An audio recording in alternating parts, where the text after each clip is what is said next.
Stop. Just for a sec. Count the pieces of technology that are with you. AirPods, Smartphone. car, Watch. book. Yeah, books are technology. Want to notice more?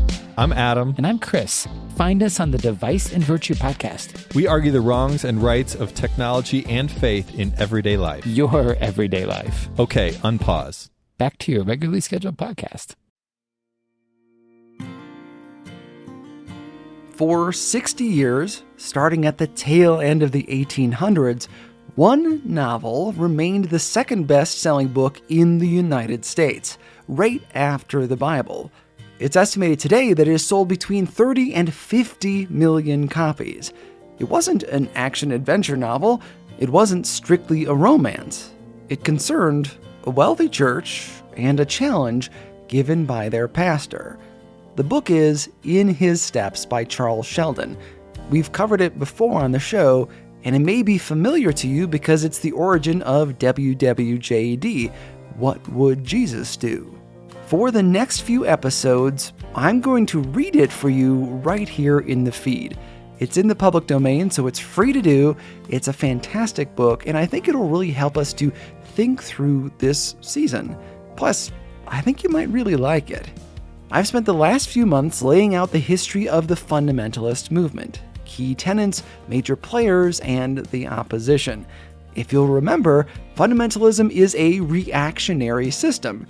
It is against something, and that something is modernist theology. In His Steps is known for essentially encapsulating the social gospel, this movement of liberal theology that focuses more on morality and helping others than on evangelism. What I'm saying is, there are a few things in here that a fundamentalist might not like, but I wanted you to hear it so you could really understand this era and this conflict. Also, I think this just might be the right book to hear in this moment in time. At the end of this series, you'll hear a conversation I had with Patreon supporters discussing this book, how it impacted them, and key elements of the late 1800s and early 1900s that they caught in the text. I've included a list of things to track on your own as you listen in your show notes. Hot-button issues like the pure food movement, prohibition, the way money interacts with the Christian life, the gold standard, which they refer to as the money question, the holiness movement, and the role of women in society. But don't get so caught up in the many controversies of this book. Allow yourself to be focused on its simple message. Finally, language changes over time. There are some outdated terms in this book, and I decided not to tweak them. For example, in the book, the word queer is meant to mean odd and does not refer to a person's sexual orientation. There are others, but I trust you can figure them out on your own. This book took months of recording, editing, and producing. If you'd like to help support the work of Truce, visit patreon.com/trucepodcast or Venmo me at @trucepodcast. Okay, I hope you enjoy. Here goes.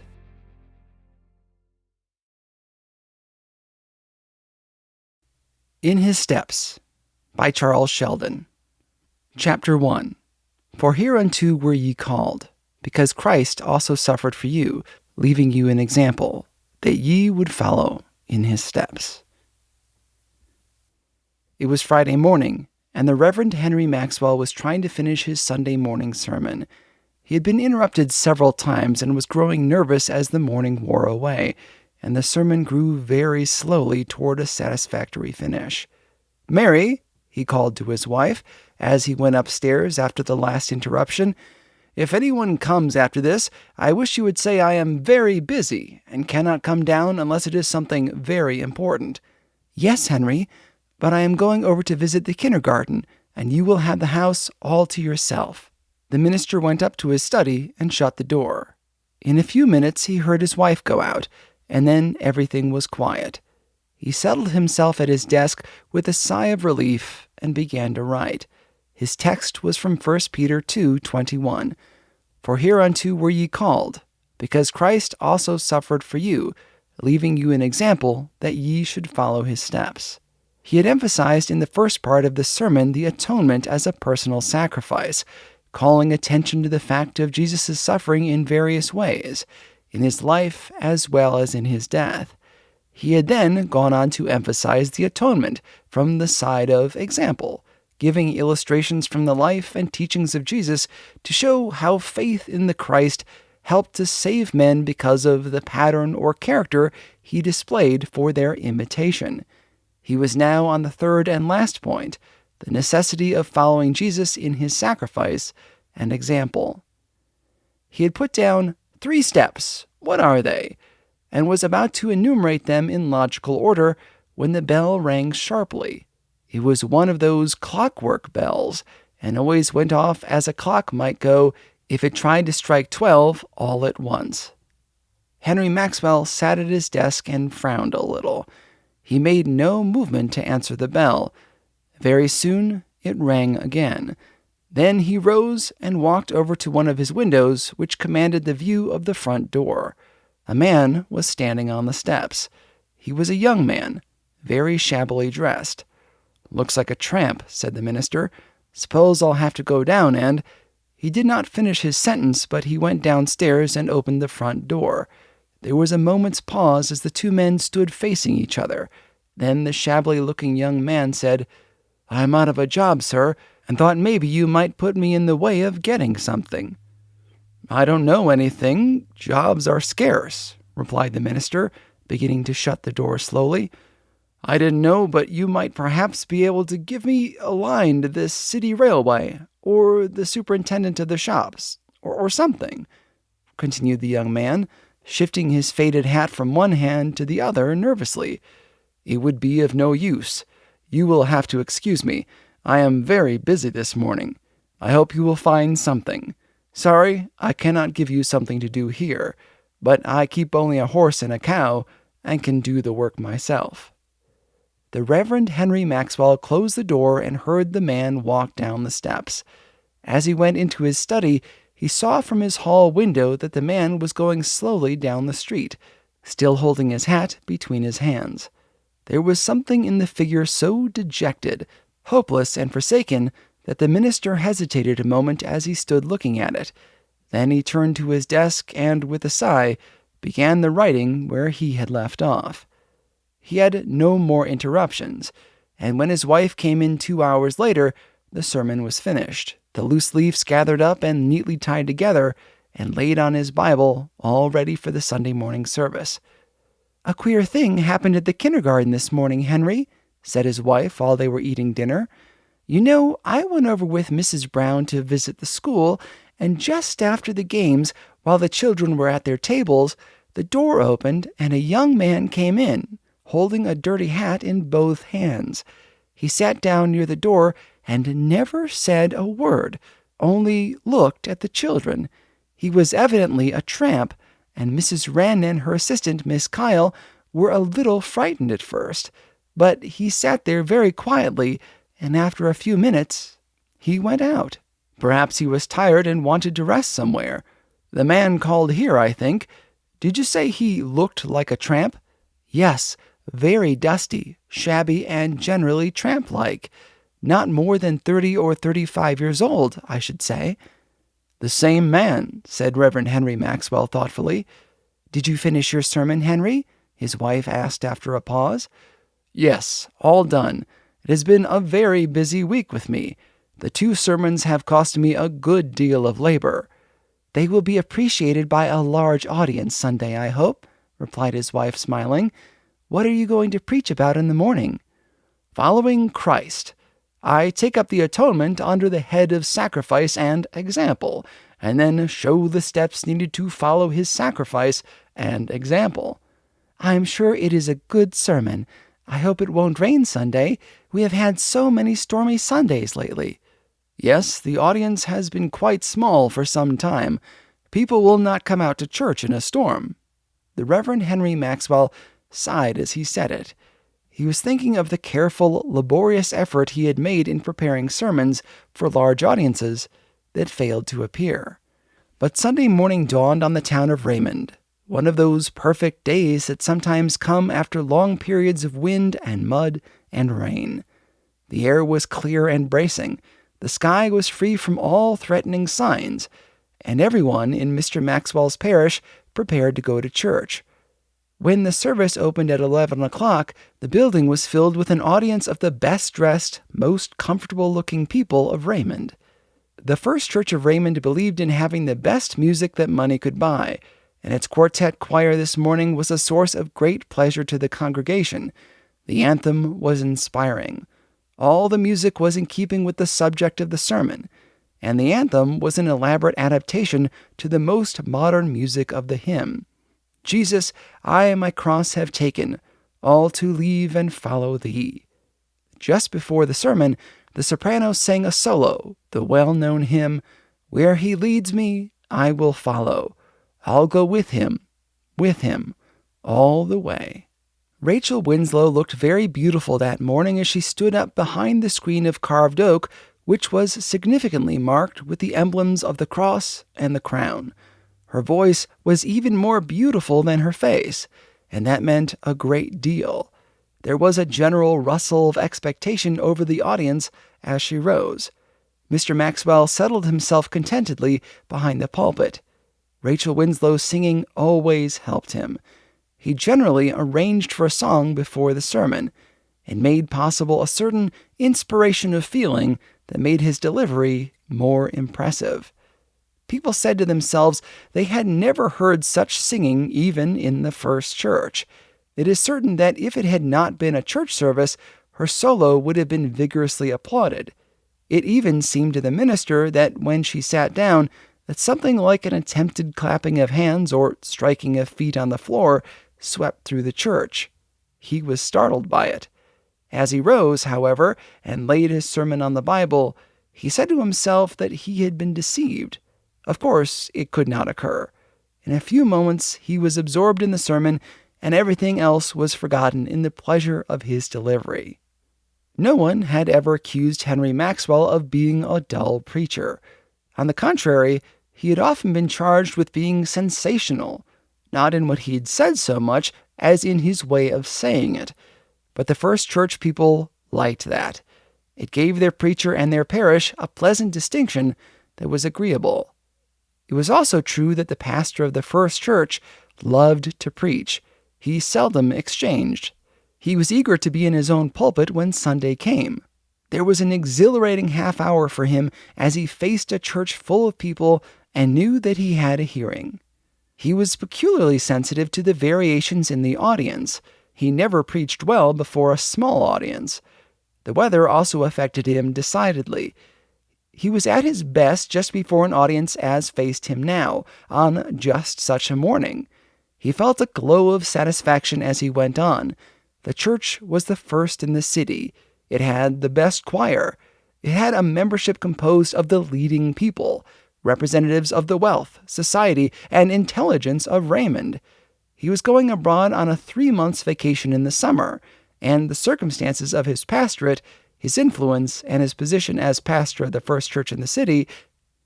It is not certain that Reverend Henry Maxwell knew just how he could carry on that thought in connection with his sermon, but as he drew near the end of it, he knew that he had at some point in his delivery had all those feelings. They had entered into the very substance of his thought. It might have been all in a few seconds of time, but he had been conscious of defining his position and his emotions as well as if he had held a soliloquy, and his delivery partook of the thrill of deep personal satisfaction. The sermon was interesting. It was full of striking sentences. They would have commanded attention printed. Spoken with the passion of a dramatic utterance that had the good taste never to offend with a suspicion of ranting or declamation, they were very effective. If the Reverend Henry Maxwell that morning felt satisfied with the condition of his pastorate, the First Church also had a similar feeling, as it congratulated itself on the presence in the pulpit of this scholarly, refined, somewhat striking face and figure, preaching with such animation and freedom from all vulgar, noisy, or disagreeable mannerism. Suddenly, into the midst of this perfect accord and concord between preacher and audience, there came a very remarkable interruption. It would be difficult to indicate the extent of the shock which this interruption measured. It was so unexpected, so entirely contrary to any thought of any person present, that it offered no room for argument or, for the time being, of resistance. The sermon had come to a close.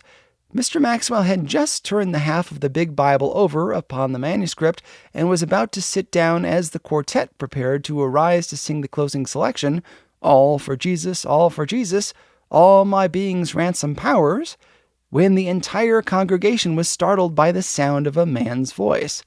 It came from the rear of the church, from one of those seats under the gallery.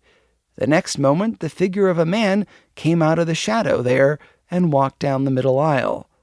Before the startled congregation fairly realized what was going on, the man had reached the open space in front of the pulpit and had turned about facing the people.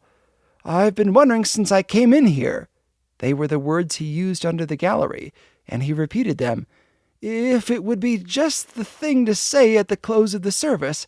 I'm not drunk, and I'm not crazy, and I am perfectly harmless. But if I die, as there is every likelihood I shall in a few days, I want the satisfaction of thinking that I said my say in a place like this, and before this sort of crowd." Henry Maxwell had not taken his seat, and he now remained standing, leaning on his pulpit, looking down at the stranger. It was the man who had come to his house the Friday before, the same dusty, worn, shabby-looking young man. He held his faded hat in his two hands. It seemed to be a favorite gesture. He had not been shaved, and his hair was rough and tangled. It is doubtful if anyone like this had ever confronted the First Church within the sanctuary. It was tolerably familiar with this sort of humanity out on the street, around the railroad shops, wandering up and down the avenue, but it had never dreamed of such an incident as this so near. There was nothing offensive in the man's manner or tone. He was not excited, and he spoke in a low but distinct voice. Mr. Maxwell was conscious, even as he stood there smitten into dumb astonishment at the event, that somehow the man's action reminded him of a person he had once seen walking and talking in his sleep.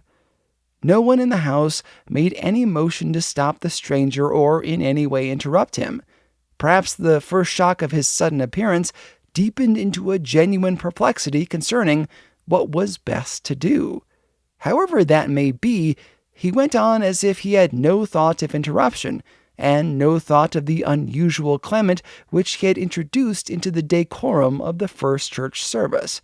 And all the while he was speaking, the minister leaned over the pulpit, his face growing more white and sad every moment. But he made no movement to stop him, and the people sat smitten into breathless silence. One other face, that of Rachel Winslow from the choir, stared white and intent down at the shabby figure with the faded hat. Her face was striking at any time. Under the pressure of the present unheard-of incident, it was as personally distinct as if it had been framed in fire. "I am not an ordinary tramp, though I don't know of any teaching of Jesus that makes one kind of a tramp less worth saving than another. Do you?" He put the question as naturally as if the whole congregation had been a small Bible class. He paused just a moment and coughed painfully. Then he went on. "I lost my job 10 months ago. I am a printer by trade. The new linotype machines are beautiful specimens of invention, but I know 6 men who have killed themselves inside the year just on account of those machines. Of course, I don't blame the newspapers for getting the machines. Meanwhile, what can a man do? I know I never learned but the one trade, and that's all I can do. I've tramped all over the country trying to find something. There are a good many others like me. I'm not complaining, am I? Just stating facts. But I was wondering as I sat there under the gallery if what you call following Jesus is the same as what he taught. What did he mean when he said, 'Follow me'? The minister said," here he turned and looked at the pulpit, that it is necessary for the disciples to follow his steps. And he said the steps are obedience, faith, love, and imitation. But I did not hear him tell you just what that meant to mean, especially the last step. What do Christians mean by following the steps of Jesus? I've tramped through this city for 3 days trying to find a job, and in all that time I've not had a word of sympathy or comfort except from your minister here, who said he was sorry for me and hoped I would find a job somewhere. I suppose it is because you get so imposed on by the professional tramp that you have lost your interest in any other sort. I'm not blaming anybody, am I? Just stating facts. Of course, I understand you can't all go on your way to hunt up jobs for other people like me. I'm not asking you to. But what I feel puzzled about is, what is meant by following Jesus? What do you mean when you sing, "I'll go with him all the way"?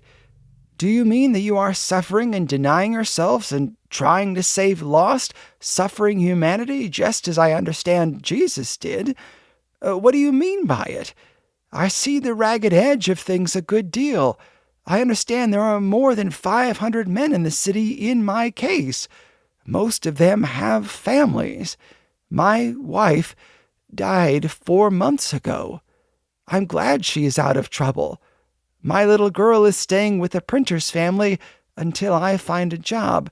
Somehow, I get puzzled when I see so many Christians living in luxury and singing, "Jesus, I my cross have taken, all to leave and follow thee," and remember how my wife died in a tenement in New York City, gasping for air and asking God to take the little girl too. Of course, I don't expect you people can prevent everyone from dying of starvation, lack of proper nourishment, and tenement air, but what does following Jesus mean? I understand that Christian people own a good many of the tenements. A member of a church was the owner of the one where my wife died, and I have wondered if following Jesus all the way was true in his case. I heard some people singing at a church prayer meeting the other night, "All for Jesus, all for Jesus, all my being's ransomed powers, all my thoughts and all my doings, all my days and all my hours." And I kept wondering, as I sat on the steps outside, just what they meant by it. It seems to me there's an awful lot of trouble in the world that somehow wouldn't exist if all the people who sing such songs went out and lived them out. I suppose I don't understand. But what would Jesus do? Is that what you mean by following his steps? It seems to me sometimes as if the people in the big churches had good clothes and nice houses to live in and money to spend on luxuries and could go away on summer vacations and all that, while the people outside the churches, thousands of them, die in the tenements and walk the streets for jobs and never have a piano or picture in the house and grow up in misery and drunkenness and sin. The man suddenly gave a queer lurch over in the direction of the communion table and laid one grimy hand on it. His hat fell upon the carpet at his feet. A stir went up through the congregation. Dr. West half rose from the pew, but as yet the silence was unbroken by any voice or movement worth mentioning in the audience. The man passed his other hand across his eyes, and then, without any warning, fell heavily forward on his face, full length, up the aisle. Henry Maxwell spoke, "We will consider the service closed." In His Steps, Chapter 2. Henry Maxwell and a group of his church members remained some time in the study. The man lay on the couch there and breathed heavily. When the question of what to do with him came up, the minister insisted on taking the man to his own house. He lived nearby and had an extra room. Rachel Winslow said, "Mother has no company at present. I am sure we would be glad to give him a place with us." She looked strongly agitated. No one noticed it particularly. They were all excited over this strange event, the strangest that First Church people could remember. But the minister insisted on taking charge of the man, and when a carriage came, the unconscious but living form was carried to his house. And with the entrance of that humanity into the minister's spare room, a new chapter in Henry Maxwell's life began, and yet no one, himself least of all, dreamed of the remarkable change it was destined to make in all his after-definition of the Christian discipleship. The event created a great sensation in the First Church parish. People talked of nothing else for a week. It was the general impression that the man had wandered into the church in a condition of mental disturbance caused by his troubles, and that all the time he was talking, he was in a strange delirium of fever and really ignorant of his surroundings. That was the most charitable construction to put upon his action. It was the general agreement also that there was a singular absence of anything bitter or complaining in what the man had said. He had, throughout, spoken in a mild, apologetic voice, almost as if he were one of the congregation seeking for light on a very difficult subject. The third day after his removal to the minister's office, there was a marked change in his condition. The doctor spoke of it, but offered no hope. Saturday morning he still lingered, although he had rapidly failed as the week drew near its close. Sunday morning, just before the clock struck 1, he rallied and asked if his child had come. The minister had sent for her at once, as soon as he was able to secure her address from some letters found in the man's pocket. He had been conscious and able to talk coherently only a few moments since his attack. "The child is coming. She will be here," Mr. Maxwell said as he sat there, his face showing the marks of strain of the week's vigil, for he had insisted on sitting up nearly every night. "I shall never see her in this world," the man whispered. Then he uttered with great difficulty the words, "You have been good to me. Somehow I feel as if it was what Jesus would do." After a few minutes, he turned his head slightly, and before Mr. Maxwell could realize the fact, the doctor said quietly, "He is gone." The Sunday morning that dawned on the city of Raymond was exactly like the Sunday of a week before. Mr. Maxwell entered his pulpit to face one of the largest congregations that had ever crowded the First Church. He was haggard, and looked as if he had just risen from a long illness. His wife was at home with the little girl, who had come on the morning train an hour after her father had died. He lay in that spare room, his troubles over, and the minister could see the face as he opened the Bible and arranged his different notices on the side of the desk, as he had been in the habit of doing for 10 years. The service that morning contained a new element. No one could remember when Henry Maxwell had preached in the morning without notes. As a matter of fact, he had done so occasionally when he first entered the ministry, but for a long time he had carefully written every word of his morning sermon, and nearly always his evening discourses as well. It cannot be said that his sermon this morning was striking or impressive. He talked with considerable hesitation. It was evident that some great idea struggled in his thought for utterance, but it was not expressed in the theme he had chosen for his preaching. It was near the close of his sermon that he began to gather a certain strength that had been painfully lacking at the beginning. He closed the Bible and, stepping out at the side of the desk, faced his people and began to talk to them about the remarkable scene of the week before. "Our brother," somehow the words sounded a little strange coming from his lips, "passed away this morning. I have not yet had time to learn all his history. He had one sister living in Chicago. I have written her and have not yet received an answer. His little girl is with us and will remain for the time." He paused and looked over the house. He thought he had never seen so many earnest faces during his entire pastorate. He was not able yet to tell his people his experiences, the crisis through which he was even now moving.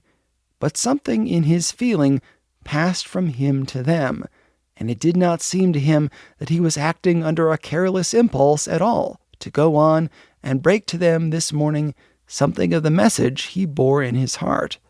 So he went on. The appearance and words of this stranger in the church last Sunday made a very powerful impression on me. I am not able to conceal from you or myself the fact that what he said, followed as it has been by his death in my house, has compelled me to ask, as I never asked before, what does following Jesus mean? I am not in a position yet to utter any condemnation of this people or, to a certain extent, of myself, either in our Christ-like relations to this man or the numbers that he represents in the world. But all that does not prevent me from feeling that much that the man said was so vitally true that we must face it in an attempt to answer it, or else stand condemned as Christian disciples. A good deal that was said here last Sunday was in the nature of a challenge to Christianity as it is seen and felt in our churches. I have felt this with increasing emphasis every day since, and I do not know that any time is more appropriate than the present for me to propose a plan or a purpose which has been forming in my mind as a satisfactory reply to much that was said here last Sunday. Again, Henry Maxwell paused and looked at the faces of his people. There were some strong, earnest men and women in the first church. He could see Edward Norman, editor of the Daily News. He had been a member of the first church for 10 years. No man was more honored in the community. There was Alexander Powers, superintendent of the great railroad shops in Raymond, a typical railroad man who had been born into the business. There was Donald Marsh, president of Lincoln College, situated in the suburbs of Raymond. There was Milton Wright, one of the great merchants of Raymond, having in his employ at least 100 men in various shops. There was Dr. West, who, although still comparatively young, was quoted as authority in special surgical cases. There was young Jasper Chase, the author, who had written one successful book and was said to be at work on a new novel. There was Miss Virginia Page, the heiress, who, through the recent death of her father, had inherited $1 million at least, and was gifted with unusual attractions of person and intellect. And not least of all, Rachel Winslow, from her seat in the choir, glowed with her peculiar beauty of light this morning because she was so intensely interested in the whole scene. There was some reason, perhaps, in view of such material in the first church, for Henry Maxwell's feeling of satisfaction whenever he considered his parish as he had the previous Sunday. There was an unusually large number of strong individual characters who claimed membership there.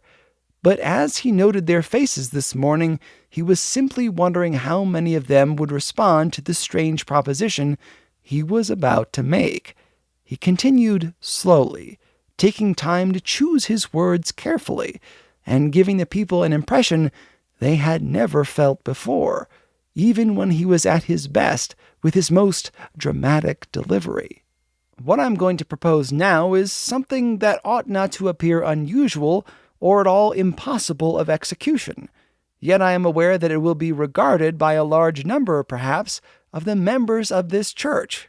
But in order that we may have a thorough understanding of what we are considering, I will put my proposition very plainly, perhaps bluntly.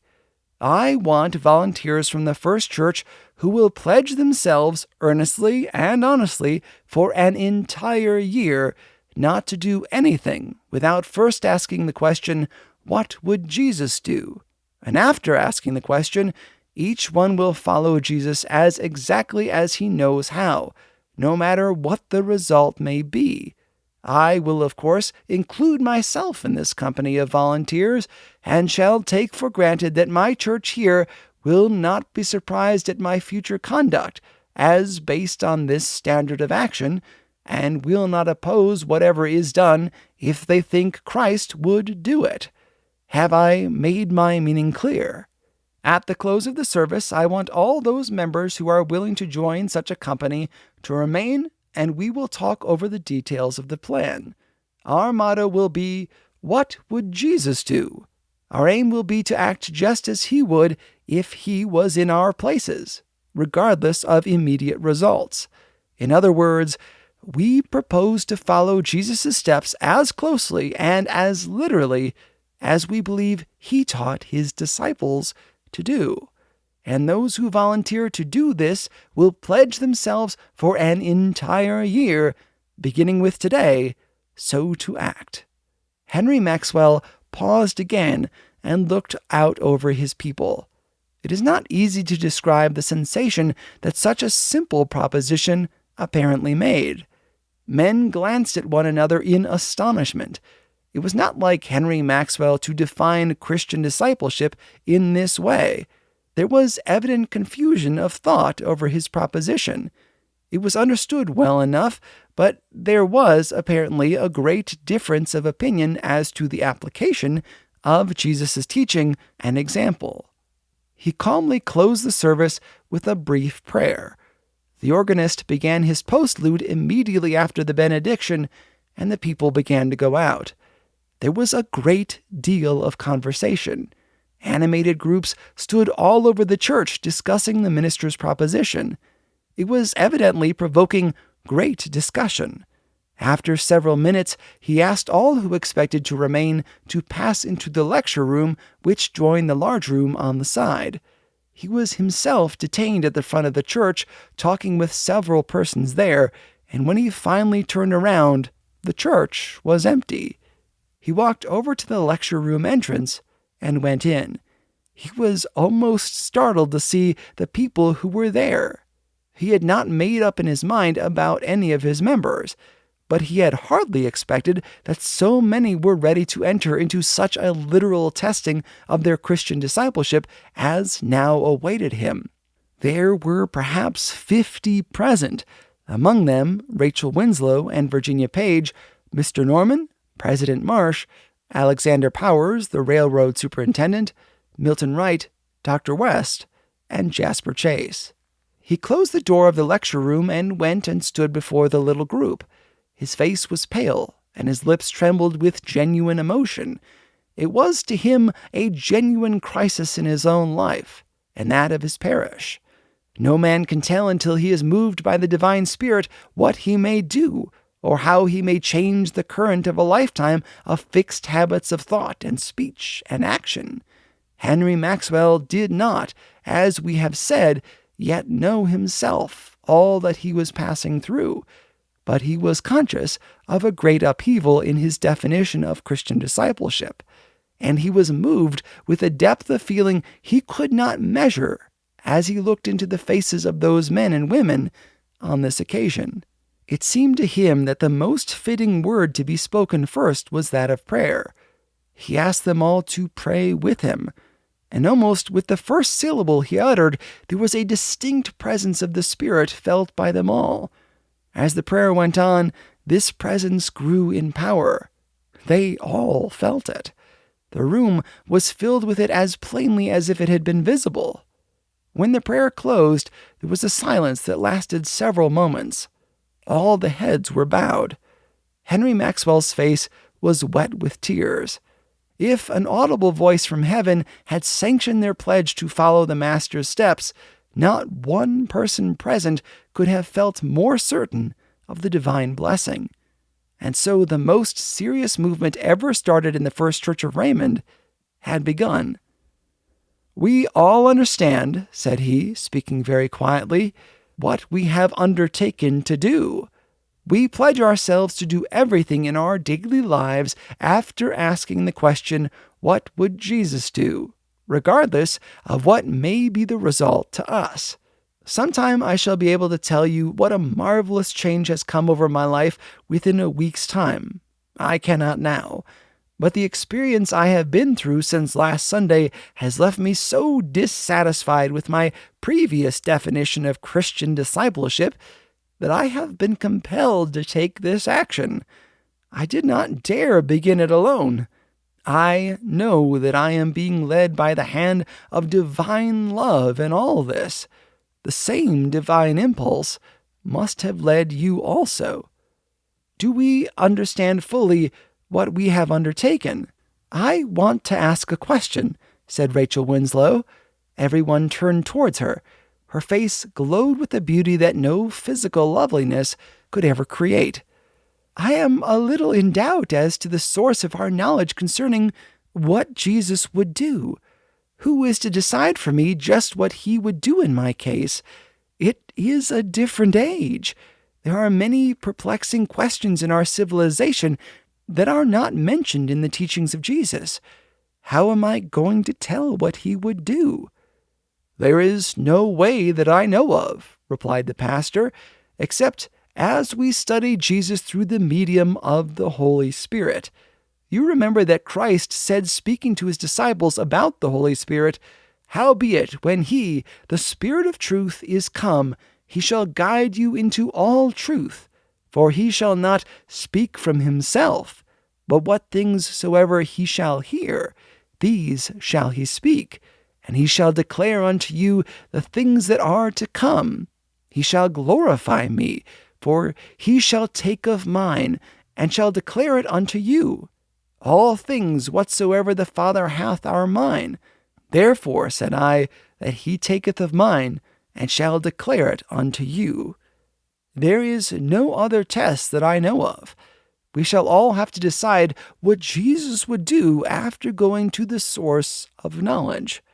What if others say to us when we do certain things that Jesus would not do so? Asked the superintendent of railroads. We cannot prevent that, but we must be absolutely honest with ourselves.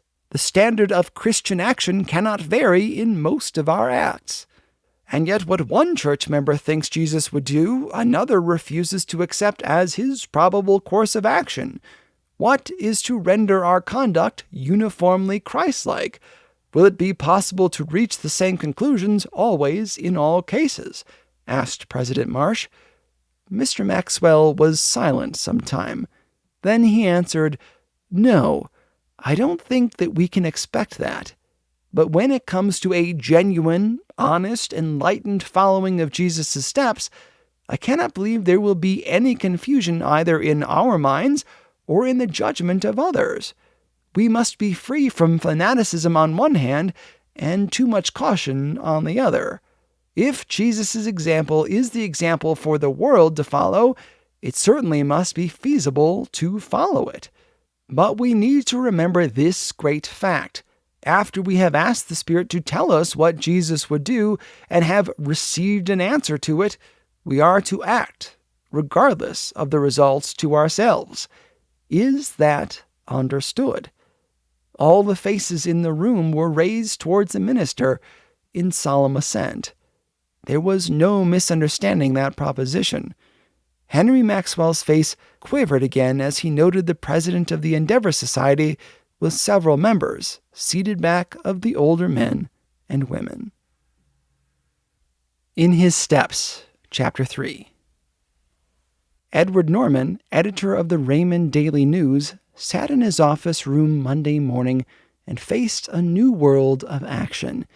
He had made his pledge in good faith to do everything after asking, what would Jesus do?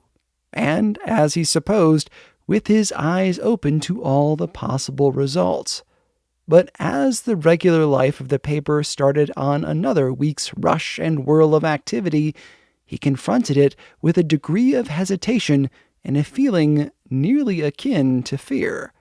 He had come down to the office very early, and after a few minutes was by himself. He sat at his desk in a growing thoughtfulness that finally became a desire which he knew was as great as it was unusual. He had yet to learn, with all the others in that little company pledged to do the Christ-like thing, that the Spirit of life was moving in power through his own life, as never before. He rose and shut his door, and then did what he had not done for years. He kneeled down by his desk and prayed for the divine presence and wisdom to direct him. He rose with the day before him, and his promise distinct and clear in his mind. Now for action, he seemed to say, but he would be led by events as fast as they came on. He opened his door and began the routine of the office work. The managing editor had just come in and was at his desk in the adjoining room. One of the reporters was there pounding out something on a typewriter. Edward Norman began to write an editorial. The Daily News was an evening paper, and Norman usually completed his leading editorial before 9 o'clock. He had been writing for 15 minutes when the managing editor called out, "Here's this press report of yesterday's prize fight at the resort. It will take up 3 columns and a half. I suppose it all goes in?" Norman was one of those newspaper men who keep an eye on every little detail of the paper. The managing editor always consulted his chief in matters of both small and large importance. Sometimes, as in this case, it was merely a nominal inquiry. "Yes, no, let me see it." He took the typewritten matter just as it came from the telegraph editor and ran over it carefully. Then he laid the sheets down on his desk and did some very hard thinking. "We won't run this today," he said finally. The managing editor was standing in the doorway between the two rooms. He was astounded at the chief's remark and thought he had perhaps misunderstood him. "What did you say?" "Leave it out. We won't use it." "But—" The managing editor was simply dumbfounded. He stared at Norman as if the man was out of his mind. "I don't think, Clark, that it ought to be printed, and that's the end of it," said Norman, looking up from his desk. Clark seldom had any words with the chief. His word had always been law in the office, and he had seldom been known to change his mind. The circumstances now, however, seemed to be so extraordinary that Clark could not help expressing himself. "Do you mean that the paper is going to press, without a word, of the prize fight in it?" "Yes, that's what I mean." "But it's unheard of. All the other papers will print it. What will our subscribers say? Why, it simply isn't done." Clark paused, unable to find words to say what he thought. Norman looked at Clark thoughtfully. The managing editor was a member of a church of a different denomination than that of Norman's. The two men had never talked together on religious matters, although they had been associated on the paper for several years. "Come in here a minute, Clark, and shut the door," said Norman. Clark came in and the two men faced each other, alone. Norman did not speak for a minute. Then he said abruptly, "If Christ was editor of a daily paper, do you honestly think he would print 3 columns and a half of a prize fight in it?" "No, I don't suppose he would." "Well, that's my only reason for shutting this account out of the news. I have decided not to do a thing in connection with the paper for a whole year that I honestly believe Jesus would not do." Clark could not have looked more amazed if the chief had suddenly gone crazy. In fact, he did think something was wrong, though Mr. Norman was one of the last men in the world, in his judgment, to lose his mind. "What effect will this have on the paper?" he finally managed to ask in a faint voice. "What do you think?" asked Norman with a keen glance. "I think it will simply ruin the paper," replied Clark promptly. He was gathering up his bewildered senses and began to remonstrate. "Why, it isn't feasible to run a paper nowadays on any such basis. It's too ideal. The world isn't ready for it. You can't make it pay. Just as surely as you live, if you shut out this prizefight report, you will lose hundreds of subscribers. It doesn't take a prophet to see that. The very best people in town are eager to read it. They know it has taken place, and when they get the paper this evening, they will expect half a page at least. Surely you can't afford to disregard the wishes of the public to such an extent. It will be a great mistake if you do, in my opinion." Norman sat silent a minute. Then he spoke, gently but firmly. "Clark, what in your honest opinion is the right standard for determining conduct? Is the only right standard for everyone the probable action of Jesus Christ? Would you say that the highest, best law for a man to live by was contained in asking the question, what would Jesus do, and then doing it regardless of results. In other words, do you think men everywhere ought to follow Jesus' example as closely as they can in their daily lives? Clark turned red and moved uneasily in his chair before he answered the editor's question. Why, yes, I suppose if you put it on the ground of what men ought to do, there is no other standard of conduct.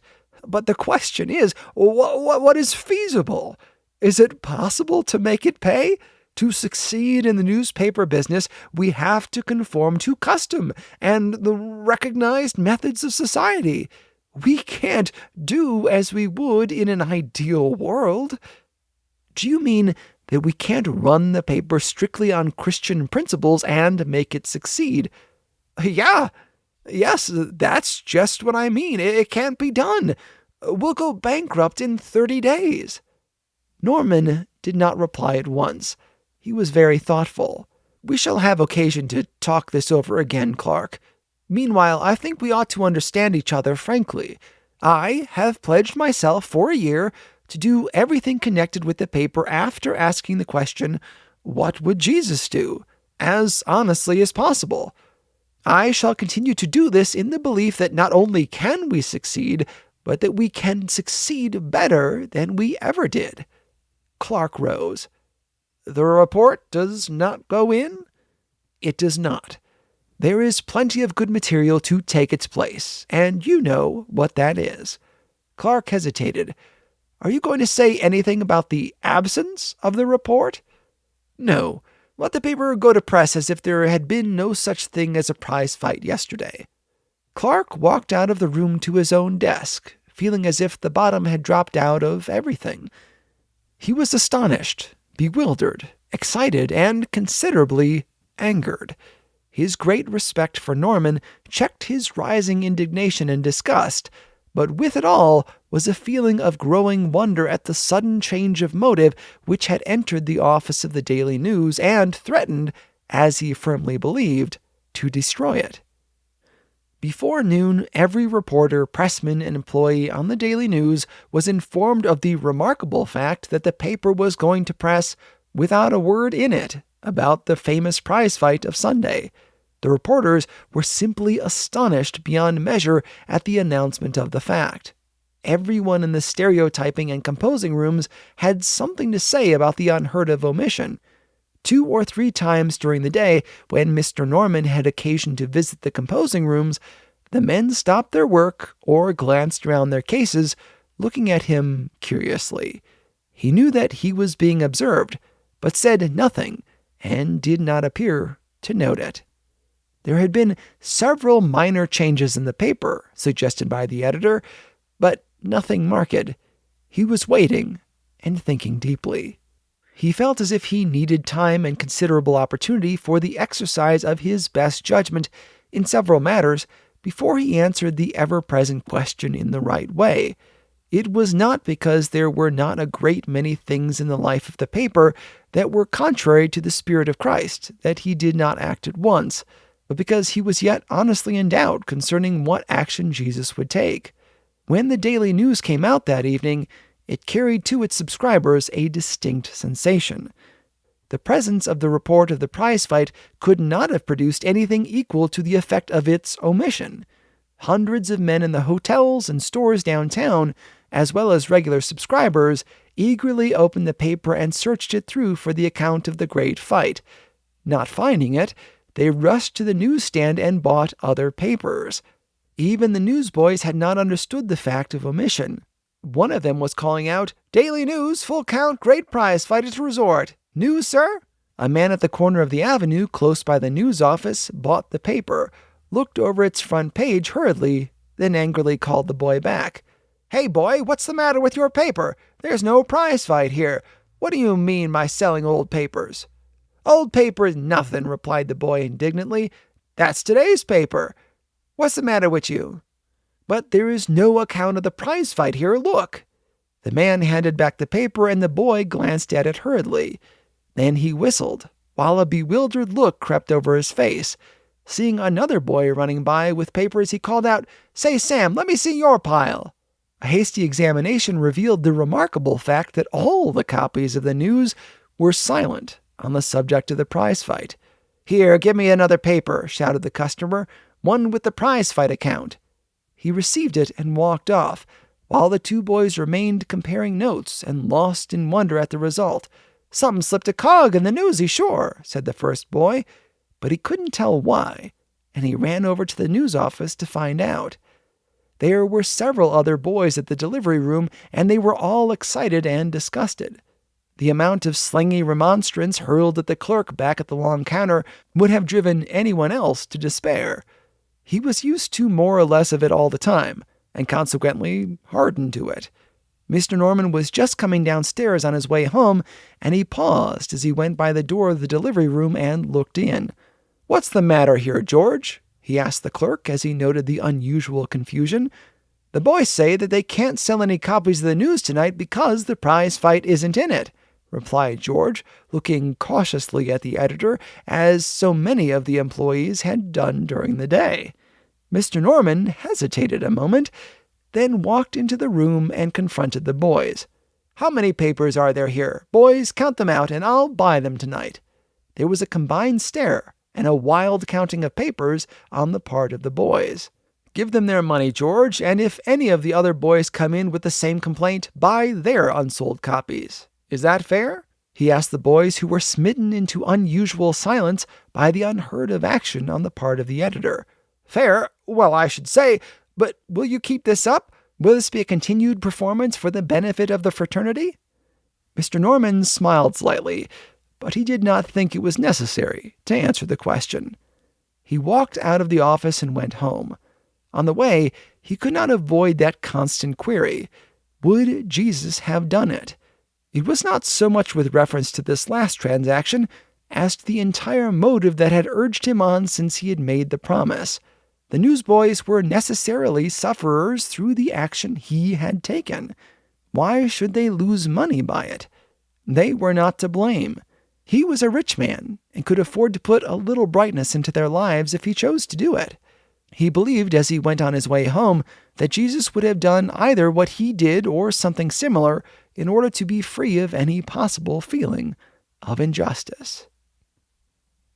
In His Steps, Chapter 4.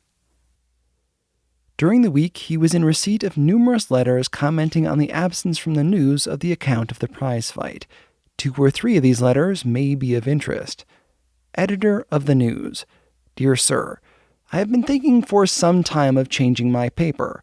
I want a journal that is up to the times, progressive and enterprising, supplying the public demands at all points. The recent freak of your paper in refusing to print the account of the famous contest at the resort has decided me finally to change my paper. Please discontinue it. Very truly yours, blank. Here followed the name of a businessman who had been a subscriber for many years. Edward Norman, editor of the Daily News, Raymond. Dear Ed, what is the sensation you have given the people of your burg? What new policy have you taken up? Hope you don't intend to try the reform business through the avenue of the press. It's dangerous to experiment much along that line. Take my advice and stick to the enterprising modern methods you have made so successful for the news. The public wants prize fights and such. Give it what it wants and let someone else do the reforming business. Yours, blank. Here followed the name of one of Norman's old friends, the editor of a daily in an adjoining town. Dear Mr. Norman, I hasten to write you a note of appreciation for the evident carrying out of your promise. It is a splendid beginning, and no one feels the value of it more than I do. I know something of what it will cost you, but not all. Your pastor, Henry Maxwell. One other letter, which he opened immediately after reading this from Maxwell, revealed to him something of the loss of business that possibly awaited him. Mr. Edward Norman, editor of the Daily News. Dear Sir, at the expiration of my advertising limit, you will do me the favor not to continue it as you have done heretofore. I enclose check for payment in full, and shall consider my account with your paper closed after date. Very truly yours, blank. Here followed the name of one of the largest dealers in tobacco in the city. he had been in the habit of inserting a column of conspicuous advertising and paying for it a very large price. Norman laid this letter down thoughtfully, and then, after a moment, he took up a copy of his paper and looked through the advertising columns. There was no connection implied in the tobacco merchant's letter between the omission of the prize fight and the withdrawal of the advertisement, but he could not avoid putting the two pieces together. In point of fact, he afterward learned that the tobacco dealer withdrew his advertisement because he had heard that the editor of the News was about to enter upon some queer reform policy that would be certain to reduce its subscription list. But the letter directed Norman's attention to the advertising phase of his paper. He had not considered this before. As he glanced over the columns, he could not escape the conviction that his master could not permit some of them in his paper. What would he do with that other long advertisement of choice liquors and cigars?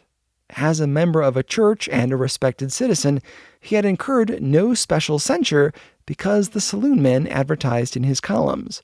No one thought anything about it. It was all legitimate business. Why not? Raymond enjoyed a system of high license, and the saloon and the billiard hall and beer garden were a part of the city's Christian civilization. He was simply doing what every other businessman in Raymond did, and it was one of the best-paying sources of revenue. What would the paper do if it cut these out? Could it live? That was the question. But was that the question after all? What would Jesus do? That was the question he was answering, or trying to answer this week. Would Jesus advertise whiskey and tobacco in his paper? Edward Norman asked it honestly, and after a prayer for help and wisdom, he asked Clark to come into his office. Clark came in, feeling that the paper was at a crisis, and prepared for almost anything after his Monday morning experience. This was Thursday. "Clark," said Norman, speaking slowly and carefully, "I have been looking at our advertising columns and have decided to dispense with some of the matter as soon as the contracts run out. I wish you would notify the advertising agent not to solicit or renew the ads I have marked here." He handed the paper with the marked places over to Clark, who took it and looked over the columns with a very serious air. "This will mean a great loss to the News. How long do you think we can keep this sort of thing up?" Clark was astonished at the editor's action and could not understand it. "Clark, do you think if Jesus was the editor and proprietor of a daily paper in Raymond, he would permit advertisements of whiskey and tobacco in it?" "Well, no, I don't suppose he would. But what has that to do with us? We can't do as he would.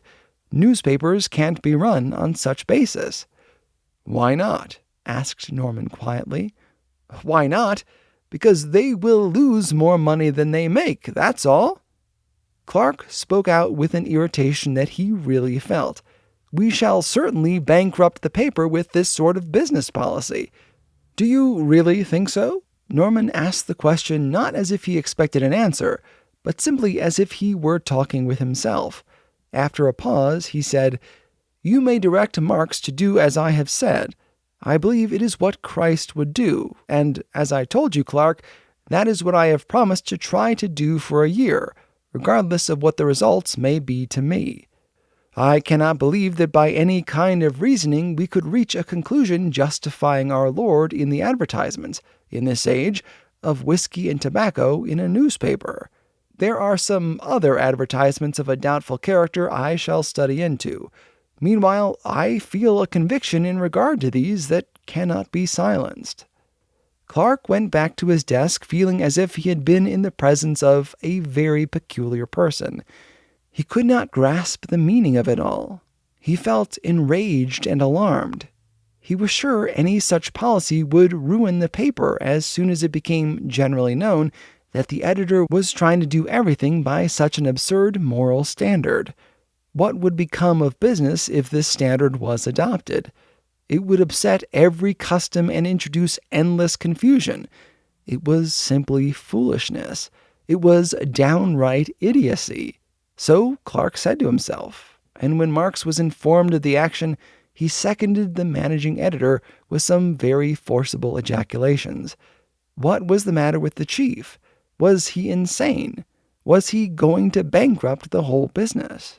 But Edward Norman had not yet faced his most serious problem.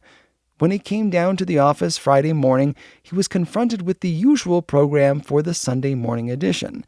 The News was one of the few evening papers in Raymond to issue a Sunday edition, and it had always been remarkably successful financially. There was an average of 1 page of literary and religious items to 30 or 40 pages of sport, theater, gossip, fashion, society, and political material. This made a very interesting magazine of all sorts of reading matter, and had always been welcomed by all subscribers, church members and all, as a Sunday morning necessity. Edward Norman now faced this fact, and put to himself the question, what would Jesus do? If he was an editor of the paper, would he deliberately plan to put into the houses of all the church people and Christians of Raymond such a collection of reading matter on the one day in the week which ought to be given up to something better and holier? He was, of course, familiar with the regular arguments of the Sunday paper, that the public needed something of that sort, and the working men especially, who could not go to church anyway, ought to have something entertaining and instructive on Sunday, his only day of rest. But suppose the Sunday morning paper did not pay. Suppose there was no money in it. How eager would the editor or publisher be then to supply this crying need of the public working man? Edward Norman communed honestly with himself over the subject. Taking everything into account, would Jesus probably edit a Sunday morning paper?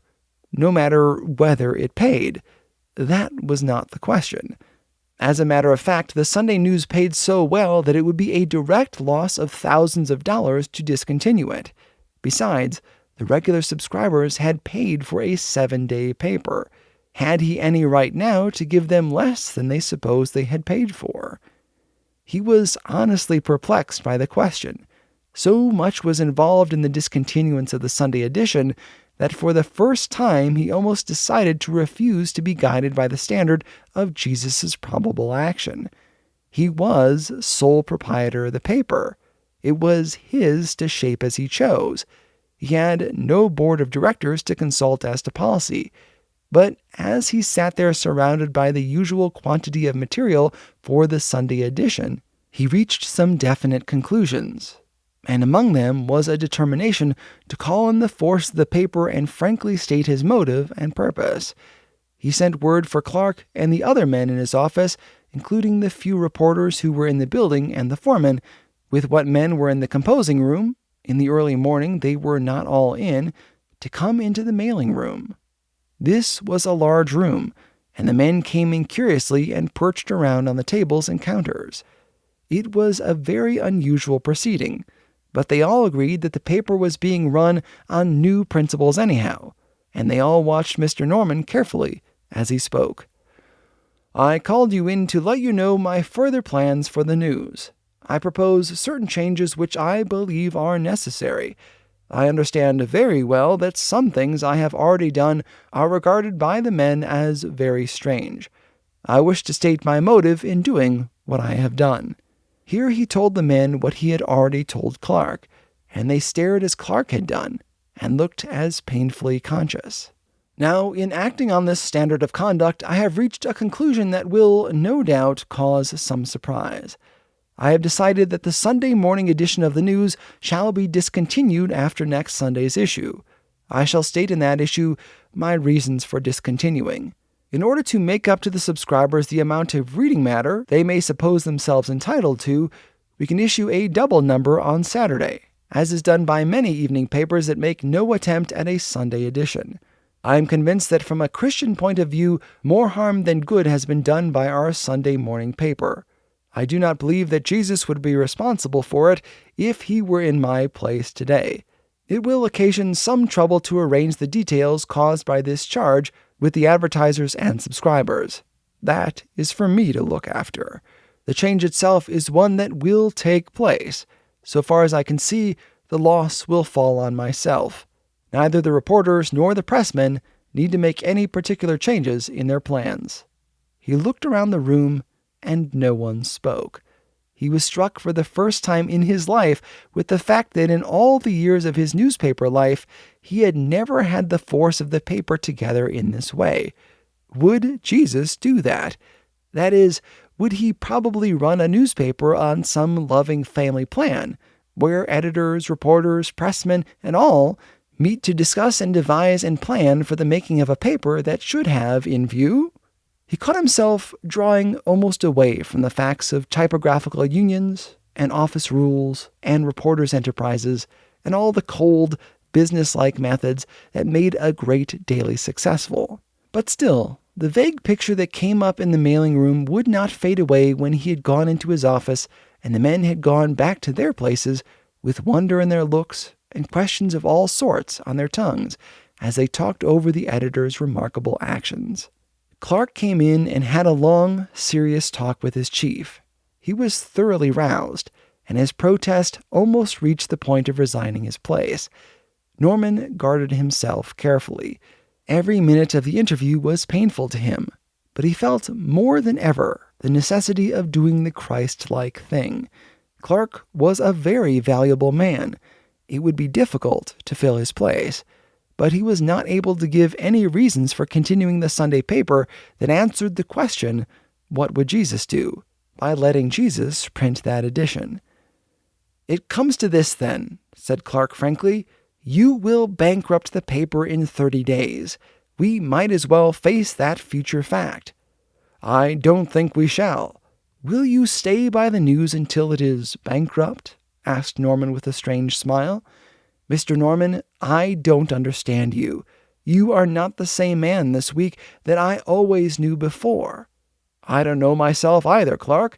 Something remarkable has caught me up and borne me on, but I was never more convinced of final success and power for the paper. You have not answered my question. Will you stay with me?" In His Steps, Chapter 5. Sunday morning dawned again on Raymond, and Henry Maxwell's church was again crowded. Before the service began, Edward Norman attracted great attention. He sat quietly in his usual place, about 3 seats from the pulpit. The Sunday morning issue of the News containing the statement of its discontinuance had been expressed in such remarkable language that every reader was struck by it. No such series of distinct sensations had ever disturbed the usual business custom of Raymond. The events connected with the news were not all. People were eagerly talking about strange things done during the week by Alexander Powers at the railroad shops, and Milton Wright in his stores on the avenue. The service progressed upon a distinct wave of excitement in the pews. Henry Maxwell faced it all with a calmness which indicated a strength and purpose more than usual. His prayers were very helpful. His sermon was not so easy to describe. How would a minister be apt to preach to his people if he came before them after an entire week of asking, what would Jesus preach? What would he probably say? It is very certain that he did not preach as he had done 2 Sundays before. Tuesday of the past week, he had stood by the grave of the dead stranger and said the words, "Earth to earth, ashes to ashes, dust to dust." And still he was moved by the spirit of a deeper impulse than he could measure as he thought of his people and yearned for the Christ message when he should be in his pulpit again. Now that Sunday had come and the people were there to hear, what would the Master tell them? He agonized over his preparations for them, and yet he knew he had not been able to fit his message into the ideal of the Christ. Nevertheless, no one in the first church could remember ever hearing such a sermon before. There was in it rebuke for sin, especially hypocrisy. There was definite rebuke of the greed and wealth and the selfishness of fashion, 2 things that the first church never heard rebuked this way before. And there was a love of his people that gathered new force as the sermon went on. When it was finished, there were those who were saying in their hearts, "The Spirit moved that sermon," and they were right. When Rachel Winslow rose to sing, this time after the sermon, by Mr. Maxwell's request, Rachel's singing did not provoke applause this time. What deeper feeling carried the people's hearts into a reverent silence and tenderness of thought? Rachel was beautiful, but her consciousness of her remarkable loveliness had always marred her singing with those who had the deepest spiritual feeling. It had also marred her rendering of certain kinds of music with herself. Today, this was all gone. There was no lack of power in her grand voice, but there was an actual added element of humility and purity, which the audience distinctly felt and bowed to. Before the service closed, Mr. Maxwell asked those who had remained the week before to stay again for a few moments of consultation, and any others who were willing to make the pledge taken at that time. When he was at liberty, he went into the lecture room. To his astonishment, it was almost filled. This time a large proportion of young people had come, but among them were a few businessmen and officers of the church. As before, he, Maxwell, asked them to pray with him, and as before, a distinct answer came from the presence of the divine Spirit. There was no doubt in the minds of any present that what they proposed to do was so clearly in line with the divine will that a blessing rested upon it in a very special manner. They remained some time to ask questions and consult together. There was a feeling of fellowship such as they had never known in their church membership. Mr. Norman's action was well understood by them all, and he answered several questions. "What will be the probable result of your discontinuance of the Sunday paper?" asked Alexander Powers, who sat next to him. "I don't know yet. I presume it will result in the falling off of subscriptions and advertisements. I anticipate that. Do you have any doubts about your action? I mean, do you regret it, or fear it is not what Jesus would do?" asked Mr. Maxwell. "Not in the least, but I would like to ask, for my own satisfaction, if any of you here think Jesus would issue a Sunday morning paper." No one spoke for a minute. Then Jasper Chase said, "We seem to think alike on that, but I have been puzzled several times during the week to know just what he would do. It is not always an easy question to answer." "I find that trouble," said Virginia Page. She sat by Rachel Winslow. Everyone who knew Virginia Page was wondering how she would succeed in keeping her promise. "I think perhaps I find it specially difficult to answer that question on account of my money. Our Lord never owned any property, and there is nothing in his example to guide me in the use of mine. I am studying and praying. I think I see clearly a path of what he would do, but not all. What would he do with $1 million is my question, really. I confess I am not yet able to answer it to my satisfaction." "I could tell you what you could do with a part of it," said Rachel, turning her face towards Virginia. "That does not trouble me," replied Virginia with a slight smile. "What I am trying to discover is a principle that will enable me to come to the nearest possible to his action as it ought to influence the entire course of my life, so far as my wealth and its use are concerned." "That will take time," said the minister slowly. All the rest of the room were thinking hard of the same thing. Milton Wright told something of his experience. He was gradually working out a plan for his business relationships with his employees, and it was opening up a new world to him and to them. A few of the young men told of special attempts to answer the question. There was almost general consent over the fact that the application of the Christ spirit and practice to the everyday life was the serious thing. It required a knowledge of him and an insight into his motives that most of them did not yet possess. When they finally adjourned with a silent prayer that marked with growing power the divine presence, they went away discussing earnestly their difficulties and seeing light from one another. Rachel Winslow and Virginia Page went out together. Edward Norman and Milton Wright became so interested in their mutual conference that they walked on past Norman's house and came back together. Jasper Chase and the president of the Endeavor Society stood talking earnestly in one corner of the room. Alexander Powers and Henry Maxwell remained, even after the others had gone. "I want you to come to the shops tomorrow and see my plan and talk to the men. Somehow I feel as if you could get nearer to them than anyone else just now." "I don't know about that, but I will come," replied Mr. Maxwell a little sadly. How is he fitted to stand before 200 or 300 working men and give them a message? Yet, in the moment of his weakness, as he asked the question, he rebuked himself for it. What would Jesus do? That was an end to the discussion. He went down the next day and found Mr. Powers in his office. It lacked a few minutes of 12, and the superintendent said, "Come upstairs, and I'll show you what I've been trying to do." They went through the machine shop, climbed a long flight of stairs, and entered a very large, empty room. It had once been used by the company for a storeroom. "Since making that promise a few weeks ago, I have had a good many things to think of," said the superintendent, "and among them is this. The company gives me the use of this room, and I'm going to fit it with tables and a coffee plant in the corner there where those steam pipes are. My plan is to provide a good place where the men can come up and eat their noon lunch, and give them, 2 or 3 times a week, the privilege of a 15 minutes talk on some subject that will be a real help to them in their lives." Maxwell looked surprised and asked if the men would come for any such purpose. "Yes, they'll come. After all, I know the men pretty well.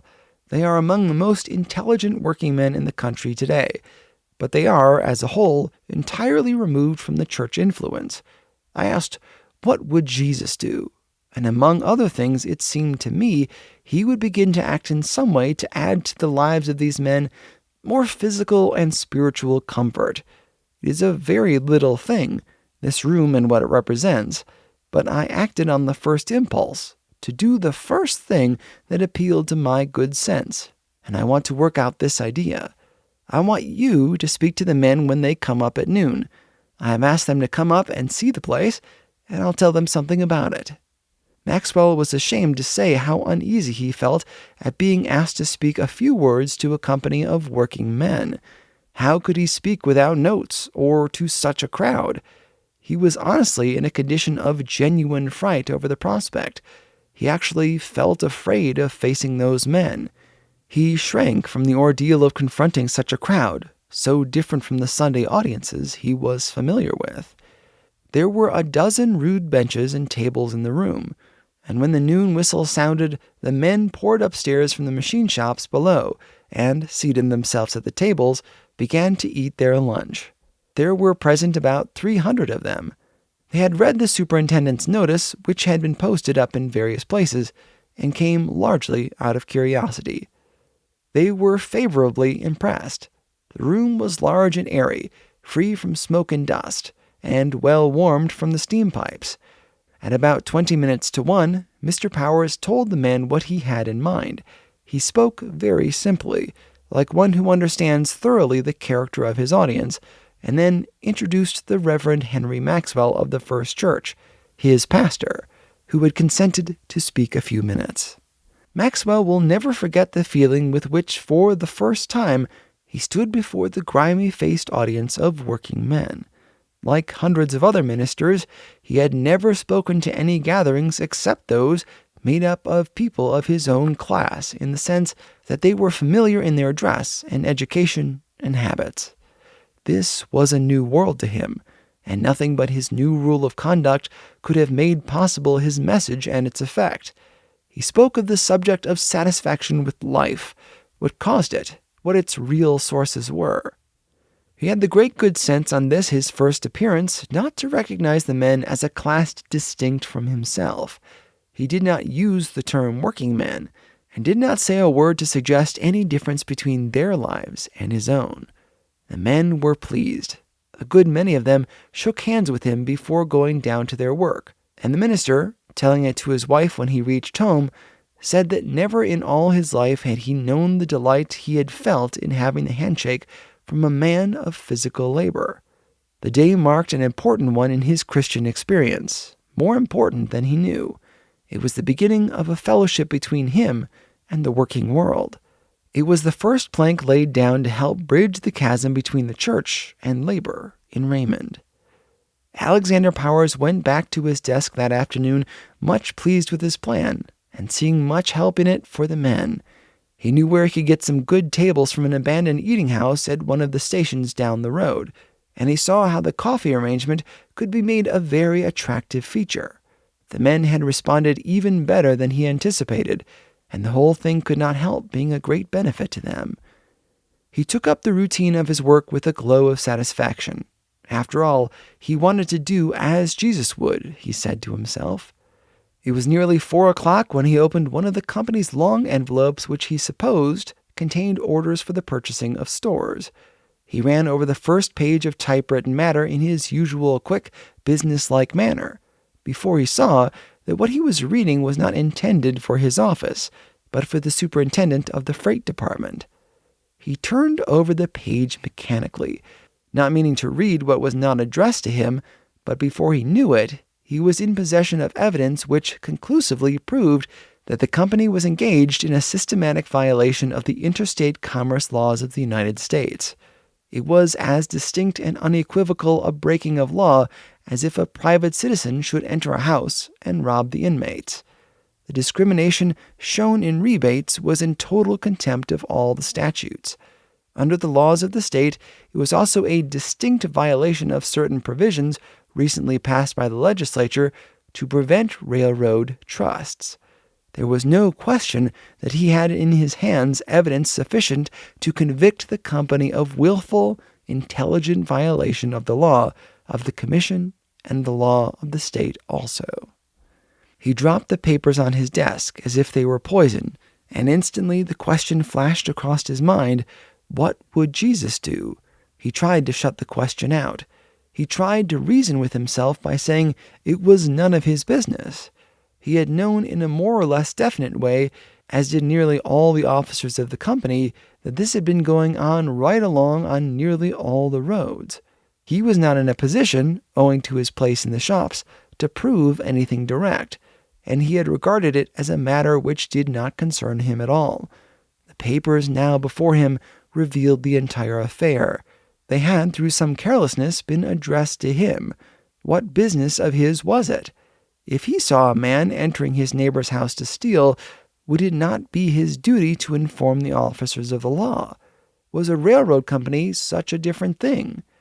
Was it under a different code of conduct so that it could rob the public and defy law and be undisturbed because it was such a great organization? What would Jesus do? Then there was his family. Of course, if he took any steps to inform the commission, it would mean the loss of his position. His wife and daughter had always enjoyed luxury and a good place in society. If he came out against this lawlessness as a witness, it would drag him into courts. His motives would be misunderstood, and the whole thing would end in his disgrace and the loss of his position. Surely it was none of his business. He could easily get the papers back to the freight department, and no one would be the wiser. Let the inquiry go on. Let the law be defied. What was it to him? He could work out his plans for bettering the condition just before him. What more could a man do in this railroad business when there was so much going on anyway that made it impossible to live by the Christian standard? But what would Jesus do if he knew the facts? That was the question that confronted Alexander Powers as the day wore into evening. The lights in the office had been turned on. The whir of the great machine and the clash of the planers in the big shop continued until 6 o'clock. Then the whistle blew. The engine slowed up.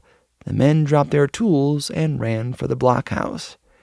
Powers heard the familiar click-click of the clock as the men filed past the window of the blockhouse just outside. He said to his clerks, "I'm not going just yet. I have something extra tonight." He waited until he heard the last man deposit his block. The men behind the block case went out. The engineer and his assistants had work for half an hour, but they went out by another door. As you may know, I produce this show whenever and wherever I can. I travel with my day job, and so I bring my laptop along. I'm working in hotels, coffee shops, libraries, schools. That means using unsecured public Wi-Fi hotspots. Not the safest way to surf. Thankfully, there's a solution. ExpressVPN.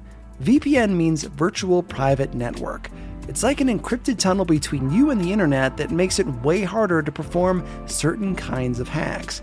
I installed it on my phone and laptop in just minutes. And it prevents internet providers from seeing what sites I visit and from selling my data to other companies. Secure your online data today by visiting expressvpn.com/truce. That's expressvpn.com/truce. And you get an extra 3 months free. expressvpn.com/truce. In his steps, chapter 6. If any man cometh unto me and hateth not his own father and mother and wife and children and brethren and sisters, yea, and his own life also, he cannot be my disciple. And whosoever forsaketh not all that he hath, he cannot be my disciple. When Rachel Winslow and Virginia Page separated after the meeting at the First Church on Sunday, they agreed to continue their conversation the next day. Virginia asked Rachel to come and lunch with her at noon, and Rachel accordingly rang the bell at the Page mansion about 11:30. Virginia herself met her, and the two were soon talking earnestly. "The fact is," Rachel was saying, after they had been talking a few moments, "I cannot reconcile it with my judgment of what Christ would do. I cannot tell another person what to do, but I feel that I ought not to accept this offer." "What will you do then?" asked Virginia with great interest. "I don't know yet, but I have decided to refuse this offer." Rachel picked up a letter that had been lying in her lap and ran over its contents again. It was a letter from the manager of a comic opera, offering her a place with a large traveling company of the season. The salary was a very large figure, and the prospect held out by the manager was flattering. He had heard Rachel sing that Sunday morning when the stranger had interrupted the service. He had been much impressed. There was money in that voice, and it ought to be used in comic opera, so said the letter, and the manager wanted a reply as soon as possible. "There's no great virtue in saying no to this offer when I have the other one," Rachel went on thoughtfully. "That's harder to decide, but I've made up my mind.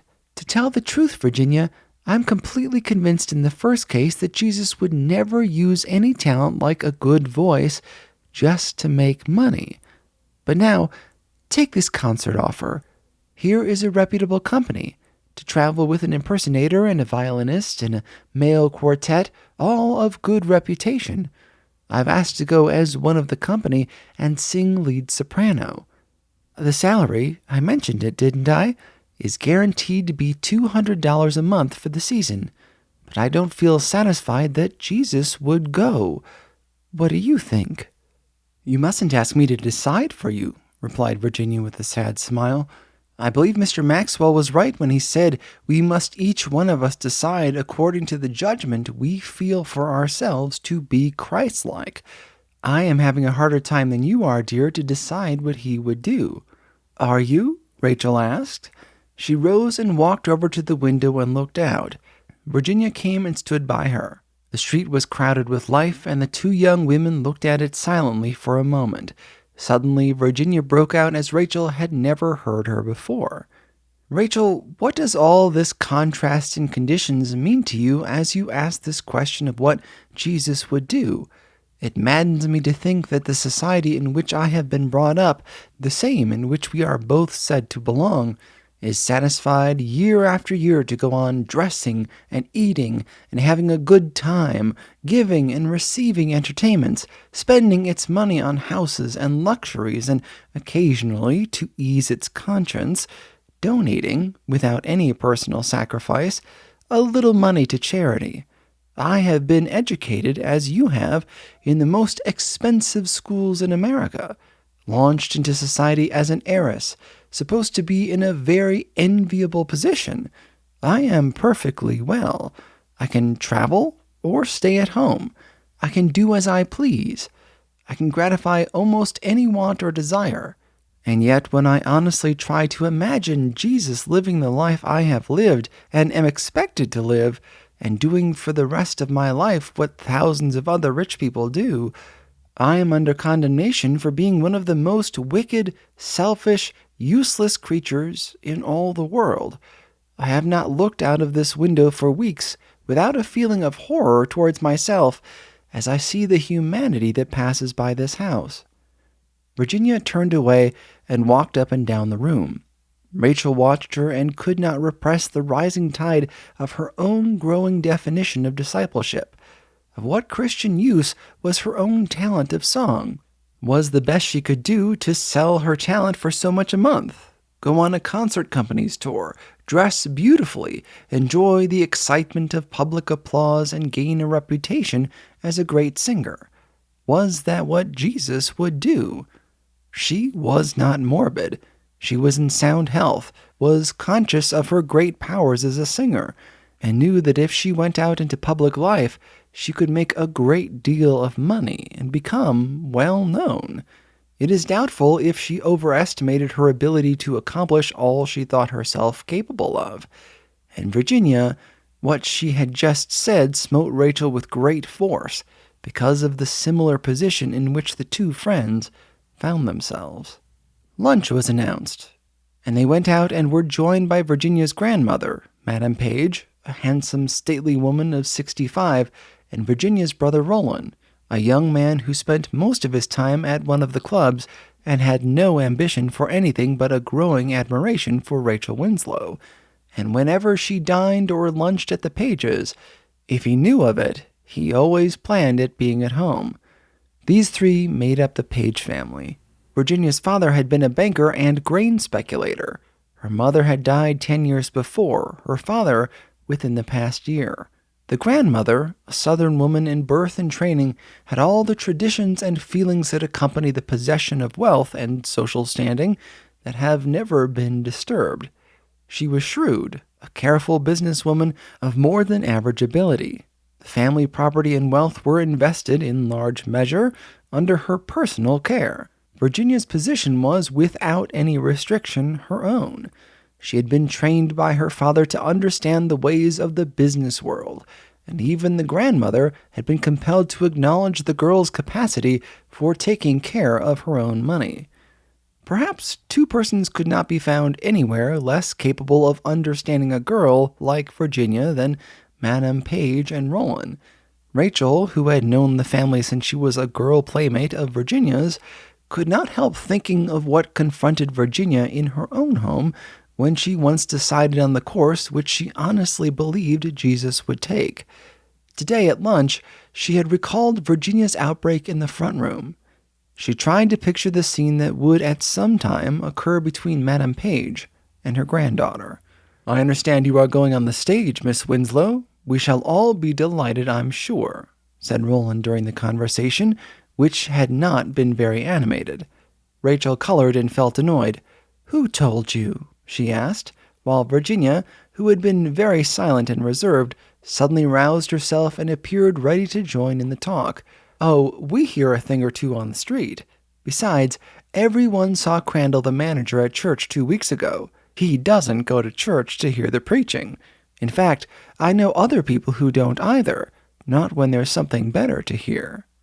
Rachel did not color this time, but she answered quickly, "You're mistaken. I'm not going on the stage." "It's a great pity. You'd make a hit. Everybody is talking about your singing." This time, Rachel flushed with genuine anger. Before she could say anything, Virginia broke in. "Whom do you mean by everybody?" "Whom? I mean all the people who hear Miss Winslow on Sundays. What other time do they hear her? It's a great pity, I say, that the general public outside of Raymond cannot hear her voice." "Let us talk about something else," said Rachel a little sharply. Madame Page glanced at her and spoke with a gentle courtesy. "My dear Roland never could pay an indirect compliment. He is like his father in that way. But we are all curious to know something of your plans. We claim the right of old acquaintance, you know, and Virginia has already told us of your concert company offer." "I suppose, of course, that was public property," said Virginia, smiling across the table. "I was in the news office day before yesterday." Yes, replied Rachel hastily.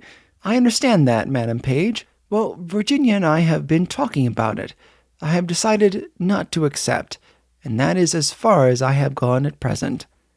Rachel was conscious of the fact that the conversation had, up to this point, been narrowing her hesitation concerning the concert company's offer down to a decision that would absolutely satisfy her own judgment of Jesus' probable action. It had been the last thing in the world, however, that she had desired to have her decision made in any way so public as this. Somehow what Roland Page had said, and his manner in saying it, had hastened her decision in the matter. "Would you mind telling us, Rachel, your reasons for refusing the offer? It sounds like a great opportunity for a young girl like you. Don't you think the general public ought to hear you? I feel like Roland about that. A voice like yours belongs to a larger audience than Raymond and the First Church." Rachel Winslow was naturally a girl of great reserve. She shrank when making her plans or her thoughts public, but with all her repression there was possible in her an occasional sudden breaking out that was simply an impulsive, thoroughly frank, truthful expression of her most inner personal feeling. She spoke now in reply to Madame Page in one of those rare moments of unreserve that added to the attractiveness of her whole character. "I have no other reason than a conviction that Jesus Christ would do the same thing," she said, looking into Madame Page's eyes with a clear, earnest gaze. Madame Page turned red, and Roland stared. Before her grandmother could say anything, Virginia spoke. Her rising color showed how she was stirred. Virginia's pale, clear complexion was that of health, but it was generally in marked contrast with Rachel's tropical type of beauty. "Grandmother, you know we promised to make that the standard of our conduct for a year. Mr. Maxwell's position was plain to all who heard it. We have not been able to arrive at our decisions very rapidly. The difficulty in knowing what Jesus would do has perplexed Rachel and me a good deal." Madame Page looked sharply at Virginia before she said anything. "Of course, I understand Mr. Maxwell's statement. It is perfectly impractical to put it into practice. I felt confident at the time that those who promised would find it out after a trial and abandon it as visionary and absurd. I have nothing to say about Miss Winslow's affairs, but—" She paused and continued with a sharpness that was new to Rachel. "I hope you have no foolish notions in this matter, Virginia." "I have a great many notions," replied Virginia quietly. "Whether they are foolish or not depends on my right understanding of what he would do. As soon as I find out, I shall do it." "Excuse me, ladies," said Roland, rising from the table. "The conversation is getting beyond my depth. I shall retire to the library for a cigar." He went out of the dining room, and there was silence for a moment.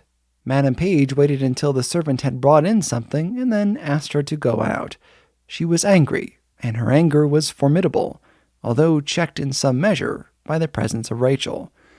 "I am older by several years than you young ladies," she said, and her traditional type of bearing seemed to Rachel to rise up like a great frozen wall between her and every conception of Jesus as a sacrifice.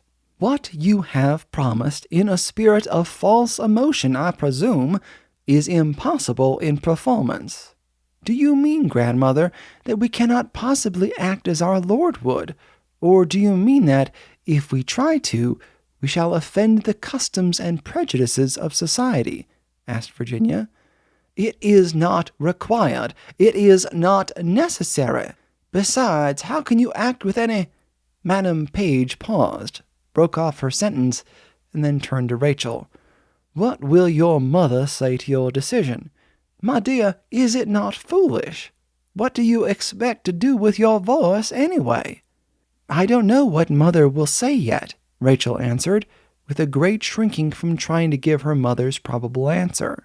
If there was a woman in all Raymond with great ambitions for her daughter's success as a singer, Mrs. Winslow was that woman.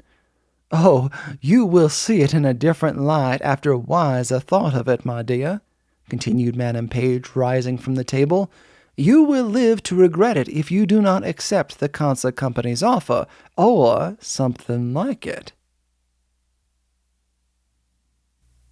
In His Steps, Chapter 7. Rachel was glad to escape and be by herself. A plan was slowly forming in her mind, and she wanted to be alone and think it out carefully. But before she had walked 2 blocks, she was annoyed to find Roland Page walking beside her. "Sorry to disturb your thoughts, Miss Winslow, but I happened to be going your way and had an idea you might not object. In fact, I've been walking here for a whole block and you haven't objected." "I did not see you," said Rachel briefly. "I wouldn't mind that if you only thought of me once in a while," said Roland suddenly. He took one last nervous puff of his cigar, tossed it into the street, and walked along with a pale look on his face. Rachel was surprised, but not startled. She had known Roland as a boy, and there had been a time when they had used each other's first name familiarly. Lately, however, something in Rachel's manner had put an end to that. She was used to his direct attempts at compliments, and was sometimes amused by them. Today, she honestly wished him anywhere else. "Do you ever think of me, Miss Winslow?" asked Roland after a pause. "Oh, yes, quite often," said Rachel with a smile. "Are you thinking of me now?" "Yes. That is, yes, I am." "What?" "Do you want me to be absolutely truthful?" "Of course." "Then I was thinking that I wished you were not here." Roland bit his lip and looked gloomy. "Now look here, Rachel. Oh, I know that's forbidden, but I've got to speak sometime. You know how I feel. What makes you treat me so? You used to like me a little, you know." "Did I? Of course, we used to get on very well as boy and girl, but we are older now." Rachel still spoke in the light, easy way she had used since her first annoyance at seeing him. She was still somewhat preoccupied with her plan, which had been disturbed by Roland's sudden appearance. They walked along in silence a long way. The avenue was full of people. Among the persons passing was Jasper Chase. He saw Rachel and Roland and bowed as they went by.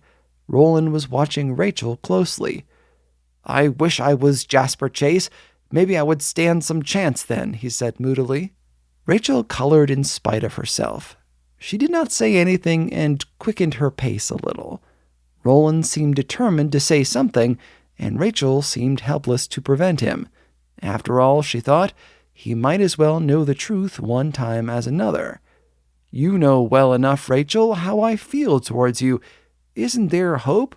I could make you happy. I've loved you a good many years." "Why, how old do you think I am?" broke in Rachel with a nervous laugh.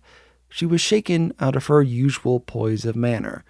"You know what I mean," went on Roland doggedly, "and you have no right to laugh at me just because I want you to marry me." "I'm not.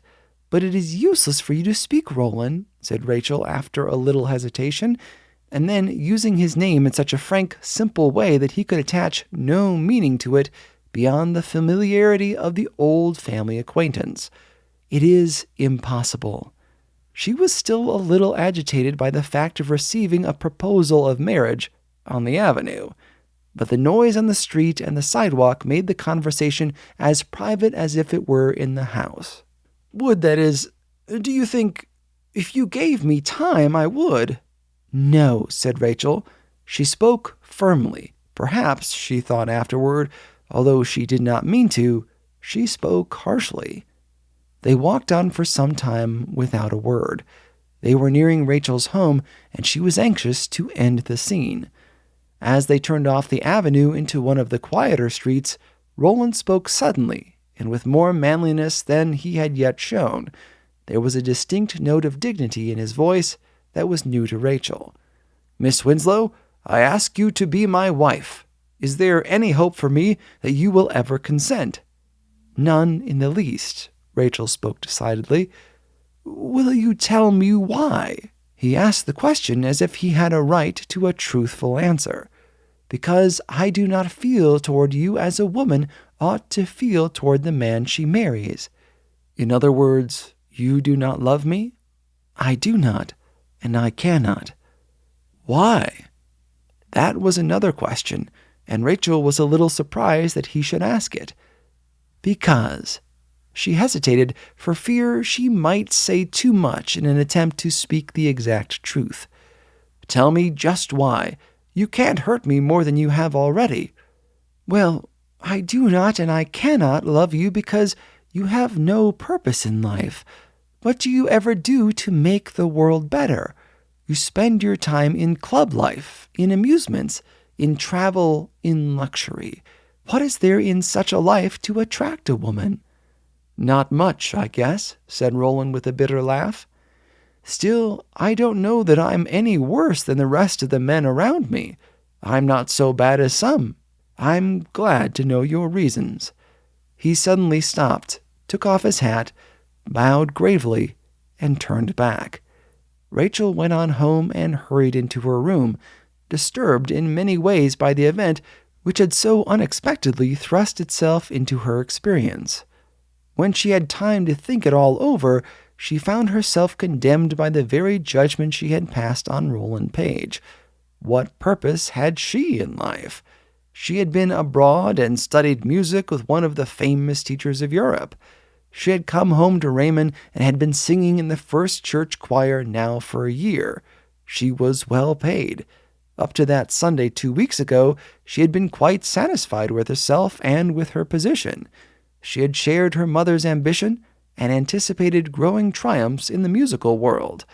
What possible career was before her except the regular career of every singer?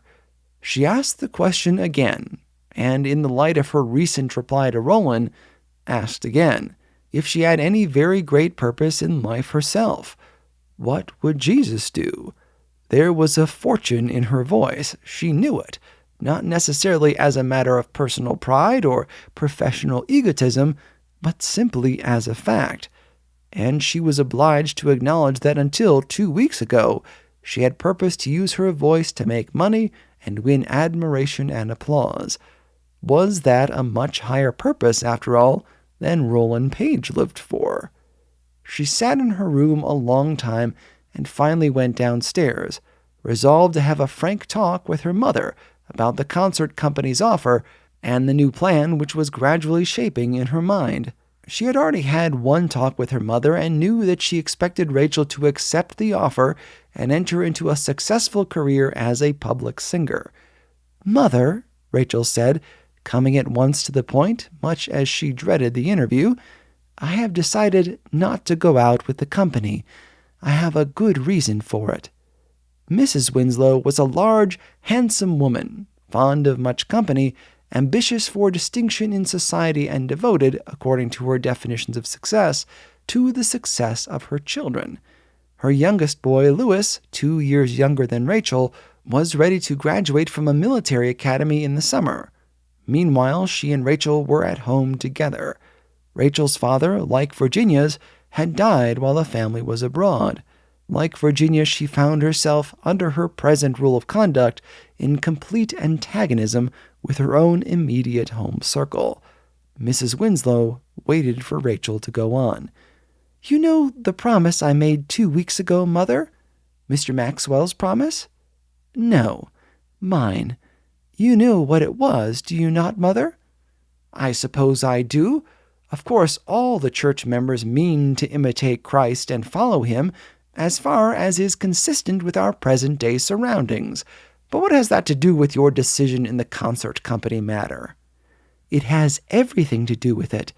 After asking, what would Jesus do, and going to the source of authority for wisdom, I have been obliged to say that I do not believe he would, in my case, make that use of my voice." "Why? Is there anything wrong with such a career?"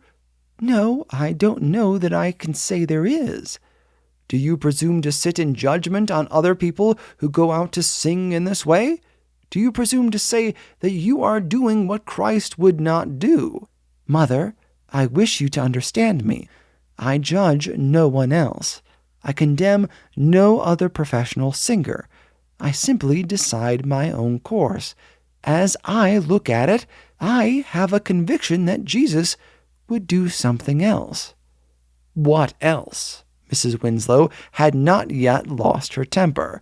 She did not understand the situation, nor Rachel in the midst of it, but she was anxious that her daughter's course should be as distinguished as her natural gifts promised, and she felt confident that when the present unusual religious excitement in the first church had passed away, Rachel would go on with her public life according to the wishes of the family. She was totally unprepared for Rachel's next remark. "What? Something that will serve mankind where it most needs the service of song. Mother, I have made up my mind to use my voice in some way so as to satisfy my own soul that I am doing something better than pleasing fashionable audiences, or making money, or even gratifying my own love of singing. I am going to do something that will satisfy me when I ask, 'What would Jesus do?' I am not satisfied, and cannot be, when I think of myself as singing myself into the career of a concert company performer." Rachel spoke with a vigor and earnestness that surprised her mother, but Mrs. Winslow was angry now, and she never tried to conceal her feelings. "It is simply absurd. Rachel, you are a fanatic. What can you do?" "The world has been served by men and women who have given it other things that were gifts. Why should I, because I am blessed with a natural gift, at once proceed to put a market price on it and make all the money I can out of it? You know, Mother, that you have taught me to think of a musical career always in the light of a financial and social success. I have been unable, since I made my promise 2 weeks ago, to imagine Jesus joining a concert company to do what I should do and live the life I should have to live if I joined it." Mrs. Winslow rose and then sat down again. With a great effort, she composed herself. "What do you intend to do, then? You have not answered my question." "I shall continue to sing for the time being in the church. I am pledged to sing there through the spring. During the week, I am going to sing at the White Cross meetings down in the rectangle." "What, Rachel Winslow? Do you know what you are saying? Do you know what sort of people those are down there?" Rachel almost quailed before her mother. For a moment she shrank back and was silent. Then she spoke firmly. "I know very well. That is the reason I am going. Mr. and Mrs. Gray have been working there several weeks. I learned only this morning that they want singers from the churches to help them in their meetings. They use a tent. It is in a part of the city where Christian work is most needed. I shall offer them my help, Mother." Rachel cried out with the first passionate utterance she had yet used. "I want to do something that will cost me something in the way of sacrifice. I know you will not understand me, but I am hungry to suffer for something. What have we done all our lives for the suffering, sinning side of Raymond? How much have we denied ourselves or given of our personal ease and pleasure to bless the place in which we live, or imitate the life of the Savior of the world? Are we always to go on doing as society selfishly dictates, moving on its little narrow round of pleasures and entertainments, and never knowing the pain of things that cost?" "Are you preaching at me?" asked Mrs. Winslow slowly. Rachel rose and understood her mother's words. "No, I am preaching at myself," she replied gently. She paused a moment as if she thought her mother would say something more, and then went out of the room. When she reached her own room, she felt that so far as her mother was concerned, she could expect no sympathy, not even a fair understanding from her. She kneeled. It is safe to say that within the 2 weeks since Henry Maxwell's church had faced that shabby figure with the faded hat, more members of his parish had been driven to their knees in prayer than during all the previous term of his pastorate. She rose, and her face was wet with tears. She sat thoughtfully a little while, and then wrote a note to Virginia Page. She sent it to her by a messenger, and then went downstairs and told her mother that she and Virginia were going down to the rectangle that evening to see Mr. and Mrs. Gray, the evangelists. "Virginia's uncle, Dr. West, will go with us if she goes. I have asked her to call him by telephone and go with us. The doctor is a friend of the Grays and attended some of their meetings last winter." Mrs. Winslow did not say anything. Her manner showed her complete disapproval of Rachel's course, and Rachel felt her unspoken bitterness. About 7 o'clock, the doctor and Virginia appeared, and together the three started for the scene of the White Cross meetings. The Rectangle was the most notorious district in Raymond. It was on the territory close by the railroad shops and the packing houses. The great slum and tenement district of Raymond congested its worst and most wretched elements around the Rectangle. This was a barren field used in the summer by circus companies and wandering showmen. It was shut in by rows of saloons, gambling hells, and cheap, dirty boarding and lodging houses. The First Church of Raymond had never touched the Rectangle problem. It was too dirty, too coarse, too sinful, too awful for close contact. Let us be honest. There had been an attempt to cleanse this sore spot by sending down an occasional committee of singers or Sunday school teachers or gospel visitors from various churches. But the First Church of Raymond, as an institution, had never really done anything to make the Rectangle any less a stronghold of the devil as the years went by. Into this pitch of the coarse part of the sin of Raymond, the traveling evangelist and his brave little wife had pitched a good-sized tent and begun meetings. It was the spring of the year, and the evenings were beginning to be pleasant. The evangelist had asked for the help of Christian people and had received more than the usual amount of encouragement, but they felt a great need of more and better music.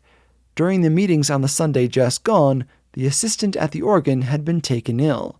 The volunteers from the city were few, and the voices were of ordinary quality.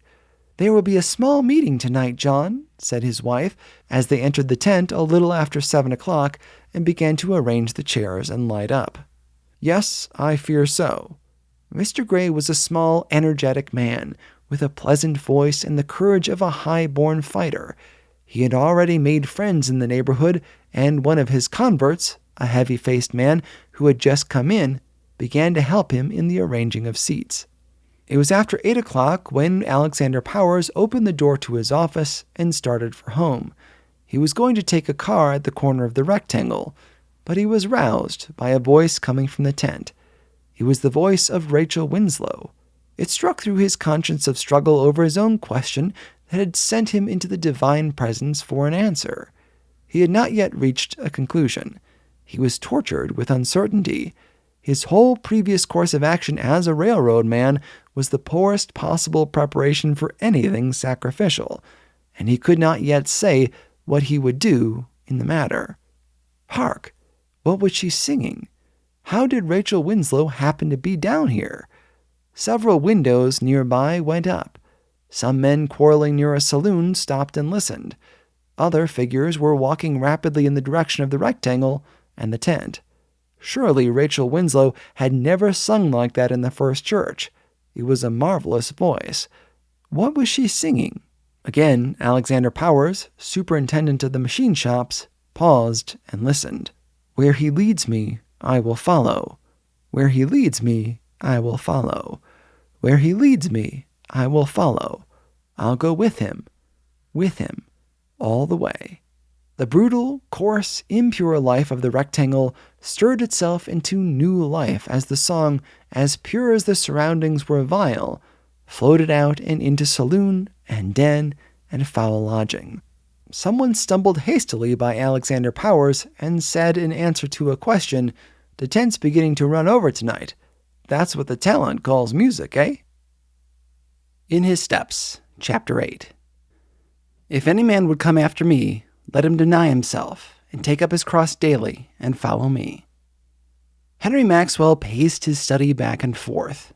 It was Wednesday, and he'd started to think out the subject of his evening service, which fell upon that night.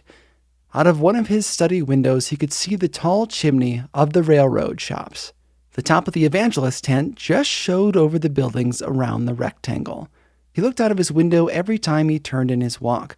After a while, he sat down at his desk and drew a large piece of paper toward him.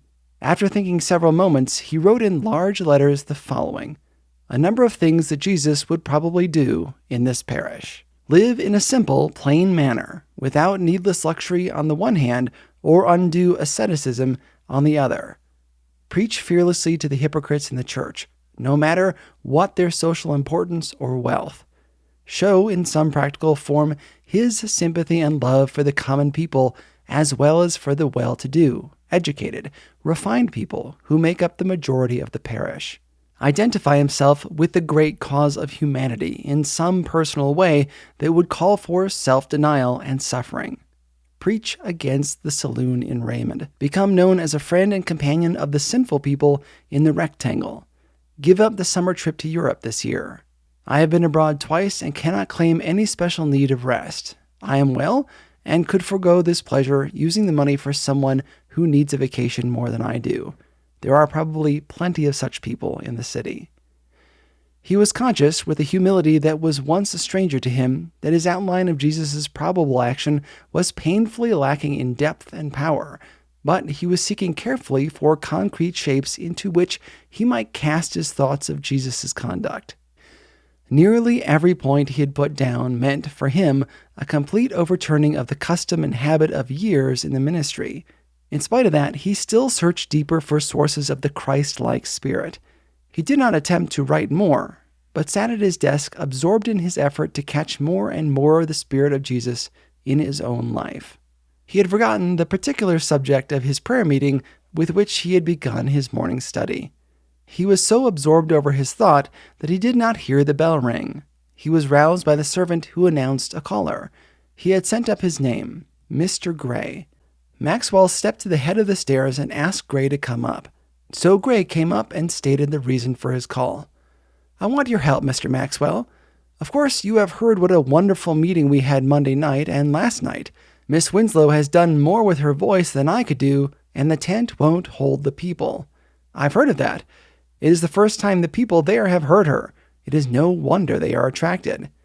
It has been a wonderful revelation to us, and a most encouraging event in our work. But I came to ask if you could not come down tonight and preach. I am suffering from a severe cold. I do not dare trust my voice again. I know it is asking a good deal from a busy man, but if you can't come, say so frankly, and I'll try somewhere else." "I'm sorry, but it's my regular prayer meeting tonight," began Henry Maxwell. Then he flushed and added, "I shall be able to arrange it in some way so as to come down. You can count on me." Gray thanked him earnestly and rose to go. "Won't you stay a minute, Gray, and let us have a prayer together?" "Yes," said Gray simply. So the two men kneeled together in the study. Henry Maxwell prayed like a child. Gray was touched to tears as he knelt there. There was something almost pitiful in the way this man, who had lived his ministerial life in such a narrow limit of exercise, now begged for wisdom and strength to speak a message to the people in the rectangle. Gray rose and held out his hand.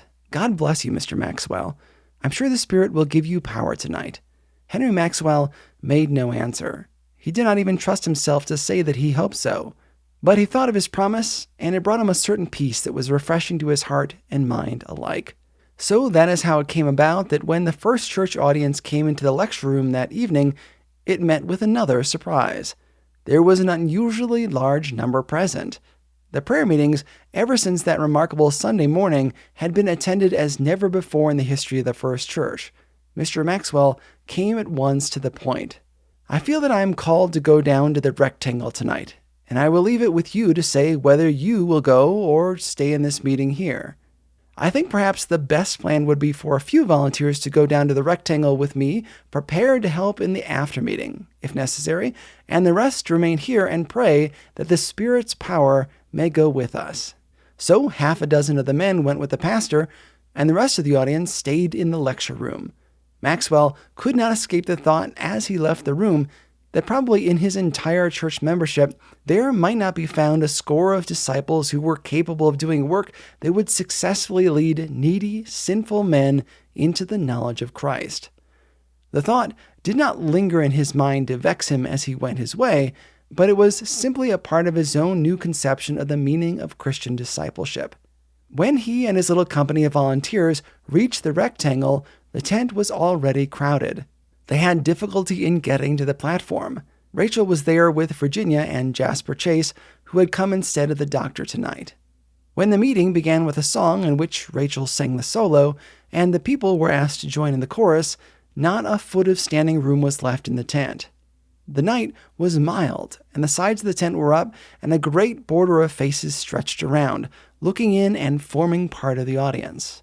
After the singing and a prayer by one of the city pastors who was present, Gray stated the reason for his inability to speak, and in his simple manner, turned the service over to Brother Maxwell of the First Church. "Who's de bloke?" asked a hoarse voice near the outside of the tent. "De First Church parson. We've got de whole high-toned swell outfit tonight." "Did you say First Church? I know him. My landlord's got a front pew up there," said another voice, and there was a laugh, for the speaker was a saloon keeper. "Throw out the lifeline cross de dark wave. Throw out the lifeline cross de dark wave," began a drunken man nearby, singing in such an unconscious imitation of a local traveling singer's nasal tone that roars of laughter and jeers of approval rose around him. The people in the tent turned in the direction of the disturbance. There were shouts of, "Put him out! Give the First Church a chance! Song, song! Give us another song!" Henry Maxwell stood up, and a great wave of actual terror went over him. This was not like speaking to the well-dressed, respectable, good-mannered people of the boulevard. He began to speak, but the confusion increased. Gray went down into the crowd, but did not seem able to quiet it. Maxwell raised his arm and his voice. The crowd in the tent began to pay some attention, but the noise on the outside increased. In a few minutes, the audience was beyond his control. He turned to Rachel with a sad smile. "Sing something, Miss Winslow. They will listen to you," he said, and then sat down and covered his face with his hands. It was Rachel's opportunity, and she was fully equal to it. Virginia was at the organ, and Rachel asked her to play a few notes of the hymn. "Savior, I follow on, guided by thee, seeing not yet the hand that leadeth me. Hushed be my heart and still, fear I no further ill. Only to meet thy will, my will shall be." Rachel had not sung the first line before the people in the tent were all turned toward her, hushed and reverent. Before she had finished the verse, the rectangle was subdued and tamed. It lay like some wild beast at her feet, and she sang it into harmlessness. Ah, what were the flippant, perfumed, critical audiences in concert halls compared with this dirty, drunken, impure, besotted mass of humanity that trembled and wept and grew strangely, sadly thoughtful under the touch of this divine ministry of this beautiful young woman. Mr. Maxwell, as he raised his head and saw the transformed mob, had a glimpse of something that Jesus would probably do with a voice like Rachel Winslow's. Jasper Chase sat with his eyes on the singer, and his greatest longing as an ambitious author was swallowed up in his thought of what Rachel Winslow's love might sometimes mean to him. And over in the shadow outside stood the last person anyone might have expected to see at a gospel tent service. Roland Page, who, jostled on every side by rough men and women who stared at the swell in fine clothes, seemed careless of his surroundings, and at the same time evidently swayed by the power that Rachel possessed.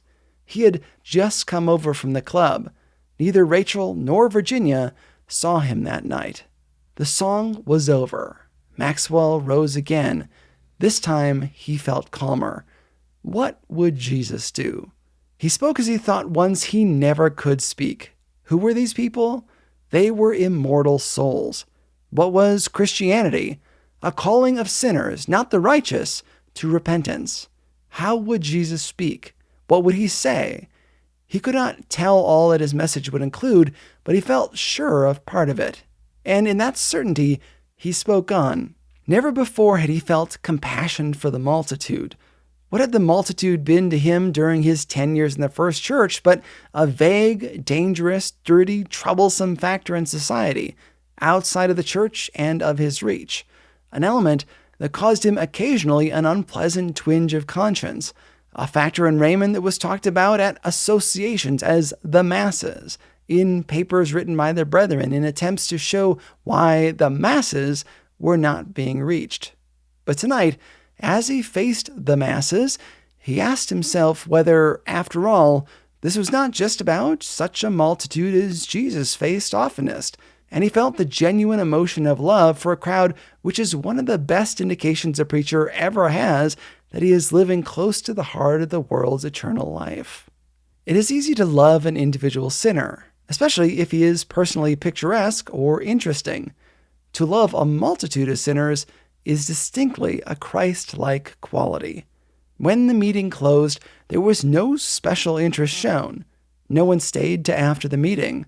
The people rapidly melted away from the tent, and the saloons, which had been experiencing a dull season while the meetings progressed, again drove a thriving trade. The rectangle, as if making up for lost time, started in with vigor on its usual night debauch. Maxwell and his party, including Virginia, Rachel, and Jasper Chase, walked down past the rows of saloon and dens until they reached the corner where the cars passed. "This is a terrible spot," said the minister as he stood waiting for their car. "I never realized that Raymond had such a festering sore. It does not seem that this is a city full of Christian disciples." "Do you think anyone can ever remove this great curse of drink?" asked Jasper Chase. "I have thought lately as never before of what Christian people might do to remove the curse of the saloon. Why don't they all act together against it? Why don't the Christian pastors and church members of Raymond move as one man against the traffic?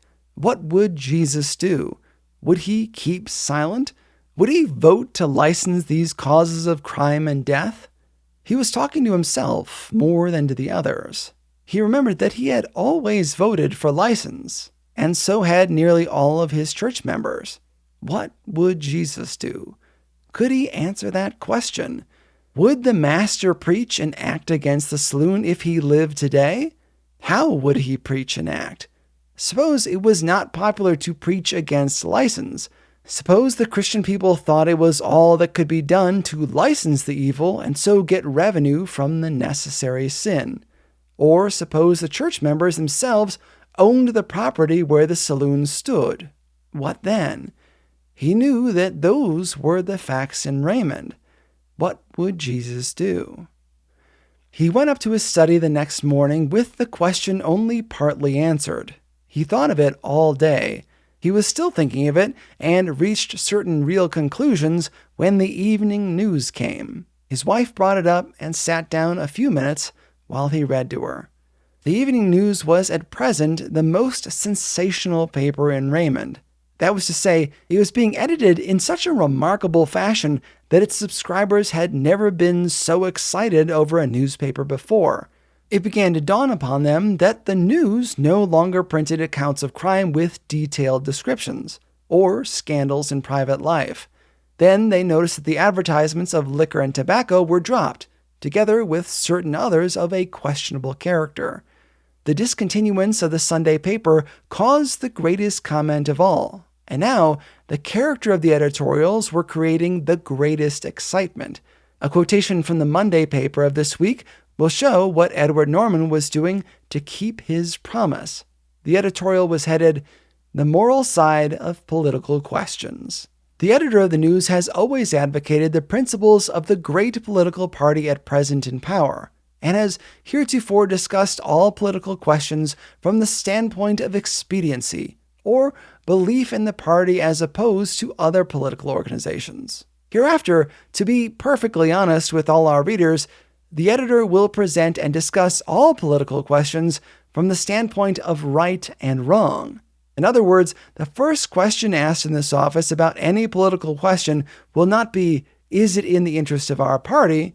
or "Is it according to the principles laid down by our party in its platform?" But the question first asked will be, "Is this measure in accordance with the spirit and teachings of Jesus as the author of the greatest standard of life known to men?" That is, to be perfectly plain, the moral side of every political question will be considered its most important side, and the ground will be distinctly taken that nations as well as individuals are under the same law, to do all things to the glory of God as the first rule of action. The same principle will be observed in this office toward candidates for places of responsibility and trust in the Republic. Regardless of party politics, the editor of the news will do all in his power to bring the best men to power, and will not knowingly help to support for office any candidate who is unworthy, no matter how much he may be endorsed by the party. The first question asked about the man and about the measures will be, is he the right man for the place? Is he a good man with ability? Is the measure right? There had been more of this, but we have quoted it enough to show the character of the editorial. Hundreds of men in Raymond had read it and rubbed their eyes in amazement. A good many of them had promptly written to the News, telling the editor to stop their paper. The paper still came out, however, and was eagerly read all over the city. At the end of the week, Edward Norman knew very well that he was fast losing a large number of subscribers. He faced the conditions calmly, although Clark, the managing editor, grimly anticipated ultimate bankruptcy, especially since Monday's editorial. Tonight, as Maxwell read to his wife, he could see in almost every column evidences of Norman's conscientious obedience to his promise. There was an absence of slangy, sensational scareheads. The reading matter upon the headlines was in perfect keeping with them. He noticed in 2 columns that the reporter's name appeared signed at the bottom, and there was a distinct advance in the dignity and style of their contributions. So Norman is beginning to get his reporters to sign their work. He's talked with me about that. It is a good thing. It fixes responsibility for items where it belongs and raises the standard of work done. A good thing all around for the public and the writers. Maxwell suddenly paused. His wife looked up from some work she was doing. He was reading something with the utmost interest. "Listen to this, Mary," he said, after a moment, while his lip trembled. "This morning, Alexander Powers, superintendent of the L and TRR shops in this city, handed in his resignation to the road, and gave as his reason the fact that certain proofs had fallen into his hands of the violation of the interstate commerce law, and also of the state law which had recently been framed to prevent and punish railroad pooling for the benefit of certain favored shippers. Mr. Powers states in his resignation that he can no longer consistently withhold the information he possesses against the road. He will be a witness against it. He has placed his evidence against the company in the hands of the Commission, and it is now for them to take action upon it. The News wishes to express itself on this action of Mr. Powers. In the first place, he has nothing to gain by it. He has lost a very valuable place voluntarily, when, by keeping silent, he might have retained it. In the second place, we believe his action ought to receive the approval of all thoughtful, honest citizens who believe in seeing law obeyed and lawbreakers brought to justice. In a case like this, where evidence against a railroad company is generally understood to be almost impossible to obtain, it is the general belief that the officers of the road are often in possession of criminating facts, but do not consider it to be any of their business to inform the authorities that the law is being defied. The entire result of this evasion of responsibility on the part of those who are responsible is demoralizing to every young man connected with the road. The editor of the News recalls the statement made by a prominent railroad official in the city a little while ago that nearly every clerk in a certain department of the road understood that large sums of money were being made by shrewd violations of the interstate commerce law, was ready to admire the shrewdness with which it was done, and declared that they would all do the same thing if they were high enough in railroad circles to attempt it. In His Steps, Chapter 9. Henry Maxwell finished reading and dropped the paper. I must go and see Powers. This is the result of his promise. He rose, and as he was going out, his wife said, "Do you think, Henry, that Jesus would have done that?" Henry paused a moment. Then he answered slowly, "Yes, I think he would. At any rate, Powers has decided so, and each one of us who made the promise understands that he is not deciding Jesus' conduct for anyone else, only for himself. How about his family? How will Mrs. Powers and Celia be likely to take it?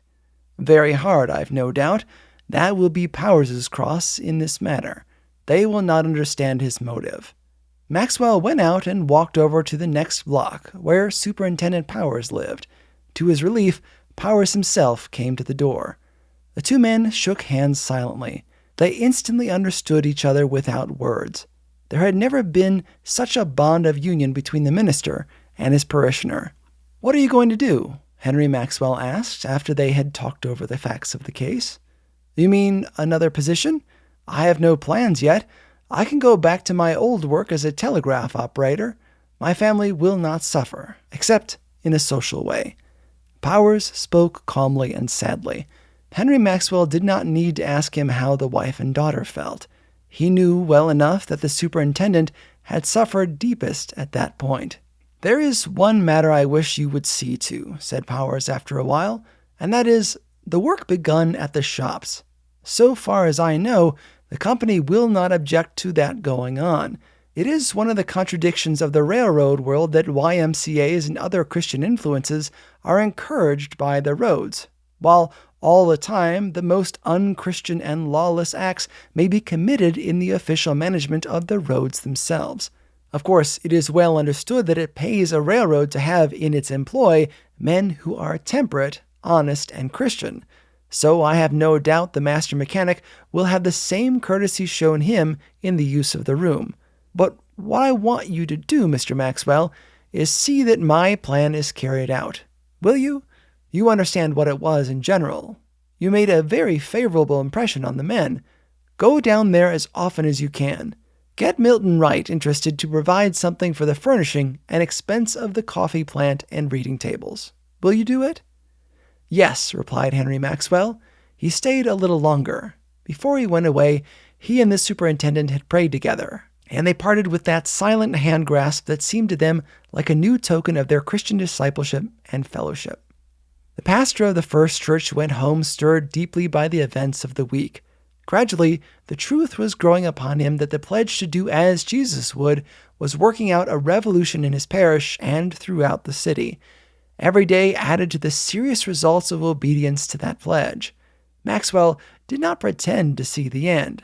He was, in fact, only now at the very beginning of events that were destined to change the history of hundreds of families, not only in Raymond, but throughout the entire country.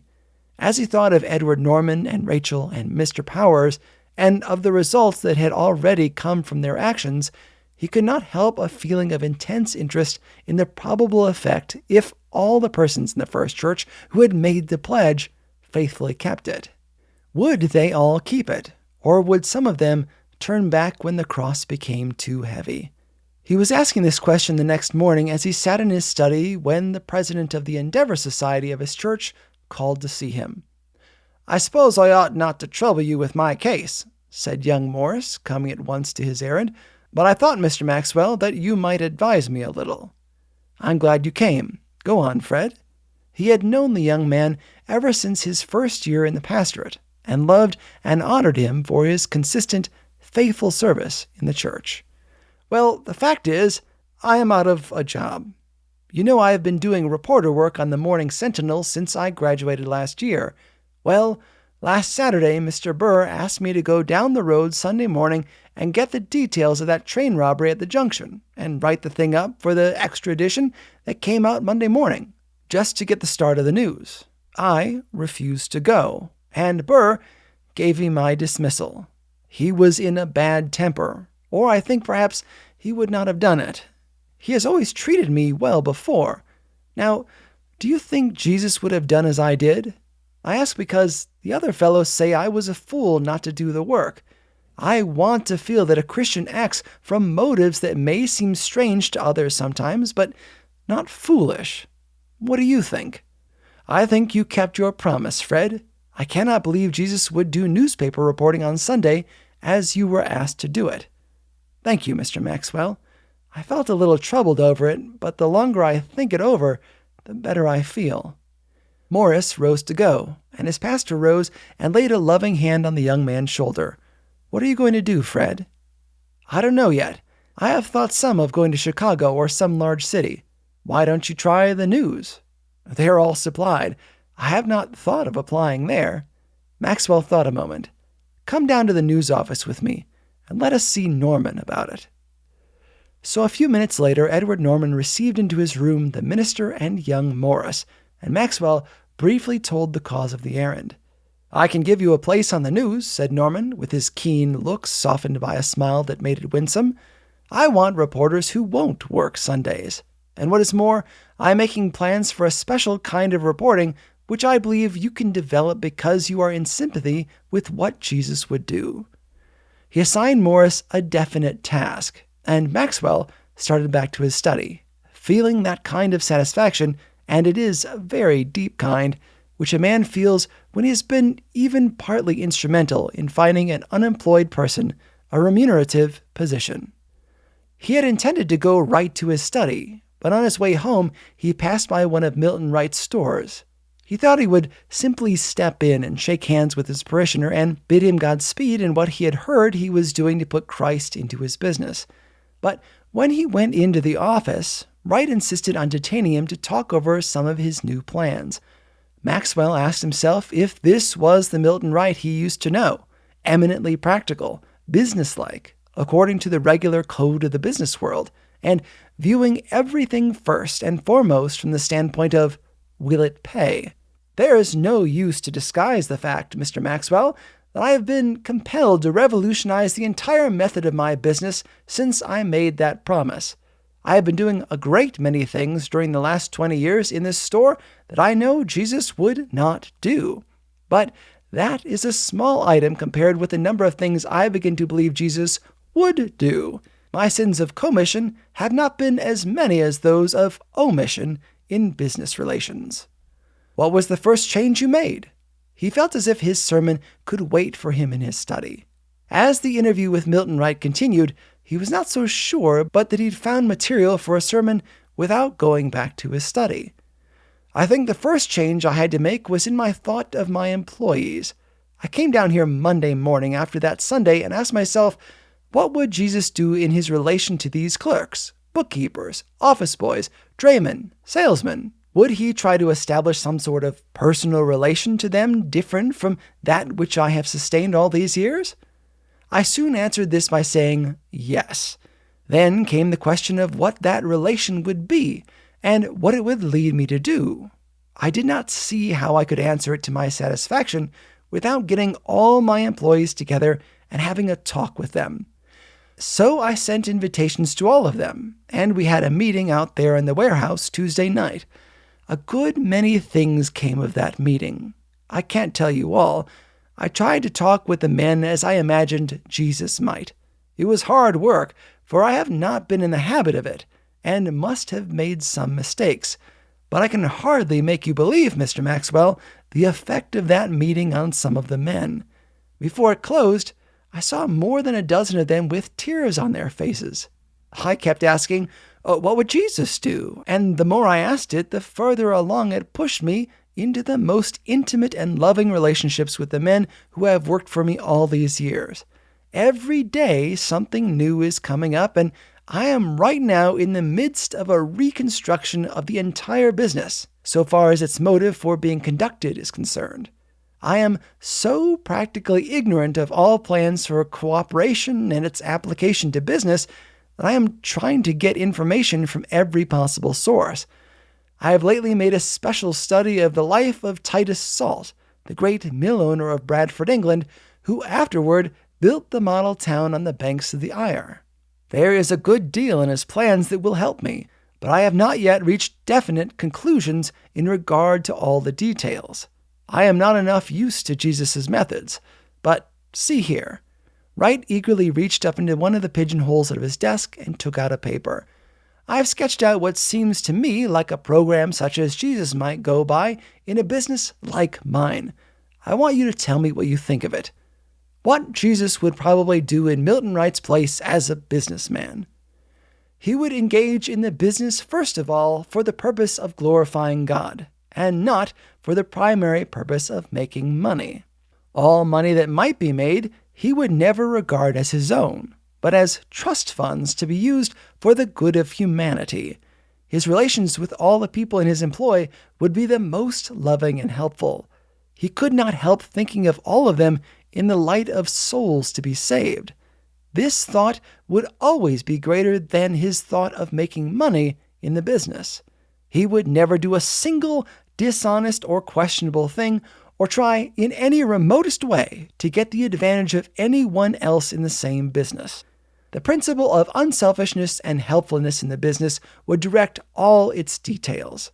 Upon this principle, he would shape the entire plan of his relations to his employees, to the people who were his customers, and to the general business world with which he was connected. Henry Maxwell read this over slowly. It reminded him of his own attempts the day before to put into a concrete form his thought of Jesus' probable action. He was very thoughtful as he looked up and met Wright's eager gaze. Do you believe you can continue to make your business pay on these lines? I do. Intelligent unselfishness ought to be wiser than intelligent selfishness, don't you think? If the men who work as employees begin to feel a personal share in the profits of the business and, more than that, a personal love for themselves on the part of the firm, won't the result be more care, less waste, more diligence, more faithfulness? Yes, I think so. A good many other businessmen don't, do they? I mean, as a general thing. How about your relations to the selfish world that is not trying to make money on Christian principles? That complicates my actions, of course. Does your plan contemplate what is coming to be known as cooperation? Yes, as far as I have gone, it does. As I told you, I am studying out my details carefully. I am absolutely convinced that Jesus in my place would be absolutely unselfish. He would love all these men in his employ. He would consider the main purpose of all the business to be mutual helpfulness, and would conduct it all so that God's kingdom would be evidently the first object sought. On those general principles, as I say, I am working. I must have time to complete the details. When Maxwell finally left, he was profoundly impressed with the revolution that was being wrought already in the business. As he passed out of the store, he caught something of the new spirit of the place. There is no mistaking the fact that Milton Wright's new relations to his employees were beginning, even so soon after less than 2 weeks, to transform the entire business. This was apparent in the conduct and faces of the clerks. If he keeps on, he'll be one of the most influential preachers in Raymond, said Maxwell to himself when he reached his study. The question rose as to his continuance in this course when he began to lose money by it, as was possible. He prayed that the Holy Spirit, who had shown himself with growing power in the company of the first church disciples, might abide long with them all. And with that prayer on his lips and in his heart, he began the preparation of a sermon in which he was going to present to his people on Sunday the subject of the saloon in Raymond, as he now believed Jesus would do. He had never preached against the saloon in this way before. He knew that the things he should say would lead to serious results. Nevertheless, he went on with his work, and every sentence he wrote or shaped was preceded with the question, would Jesus say that? Once in the course of his study, he went down on his knees. No one except himself could know what that meant to him. When had he done that in his preparations of sermons, before the change that had come into his thought of discipleship? As he viewed his ministry now, he did not dare preach without praying long for wisdom. He no longer thought of his dramatic delivery and its effect on his audience. The great question with him now was, what would Jesus do? Saturday night at the Rectangle witnessed some of the most remarkable scenes that Mr. Gray and his wife had ever known. The meetings had intensified each night of Rachel's singing. A stranger passing through the Rectangle in the daytime might have heard a good deal about the meetings in one way and another. It cannot be said that up to that Saturday night there was any appreciable lack of oaths and impurity and heavy drinking. The Rectangle would not have acknowledged that it was growing any better or that even the singing had softened its outward manner. It had too much local pride in being tough. But in spite of itself, there was a yielding to a power it had never measured and did not know enough to resist beforehand. Gray had recovered his voice so that by Saturday he was able to speak. The fact that he was obliged to use his voice carefully made it necessary for the people to be very quiet if they wanted to hear. Gradually, they had come to understand that this man was talking these many weeks and giving his time and strength to give them a knowledge of a Savior, all out of a perfectly unselfish love for them. Tonight, the great crowd was as quiet as Henry Maxwell's decorous audience ever was. The fringe around the tent was deeper and the saloons were practically empty. The Holy Spirit had come at last, and Gray knew that one of the great prayers of his life was going to be answered. And Rachel, her singing was the best, most wonderful that Virginia or Jasper Chase had ever known. They came together again tonight, this time with Dr. West, who had spent all his spare time that week in the Rectangle with some charity causes. Virginia was at the organ, Jasper sat in the front seat looking up at Rachel, and the Rectangle swayed as one man toward the platform as she sang, "Just as I am, without one plea, but that thou bidst me come to thee, O Lamb of God, I come, I come." Gray hardly said a word. He stretched out his hand with a gesture of invitation, and down the two aisles of the tent, broken, sinful creatures, men and women, stumbled toward the platform. One woman out of the street was near the organ. Virginia caught the look of her face, and for the first time in the life of the rich girl, the thought of what Jesus was to the sinful woman came with a suddenness and power that was like nothing but a new birth. Virginia left the organ, went to her, looked into her face, and caught her hands in her own. The other girl trembled, then fell on her knees sobbing, with her head down upon the back of the rude bench in front of her, still clinging to Virginia. And Virginia, after a moment's hesitation, kneeled down by her, and the two heads were bowed close together. But when the people were crowded into a different row all about the platform, most of them kneeling and crying, a man in evening dress, different from the others, pushed through the seats and came and kneeled down by the side of the drunken men who had disturbed the meeting when Maxwell spoke. He kneeled within a few feet of Rachel Winslow, who was still singing softly. And as she turned for a moment and looked in his direction, she was amazed to see the face of Roland Page. For a moment, her voice faltered. Then she went on, "Just as I am, thou wilt receive, wilt welcome, pardon, cleanse, relieve. Because thy promise I believe, O Lamb of God, I come, I come." In His Steps, Chapter 10. "If any man serve me, let him follow me." It was nearly midnight before the services at the Rectangle closed.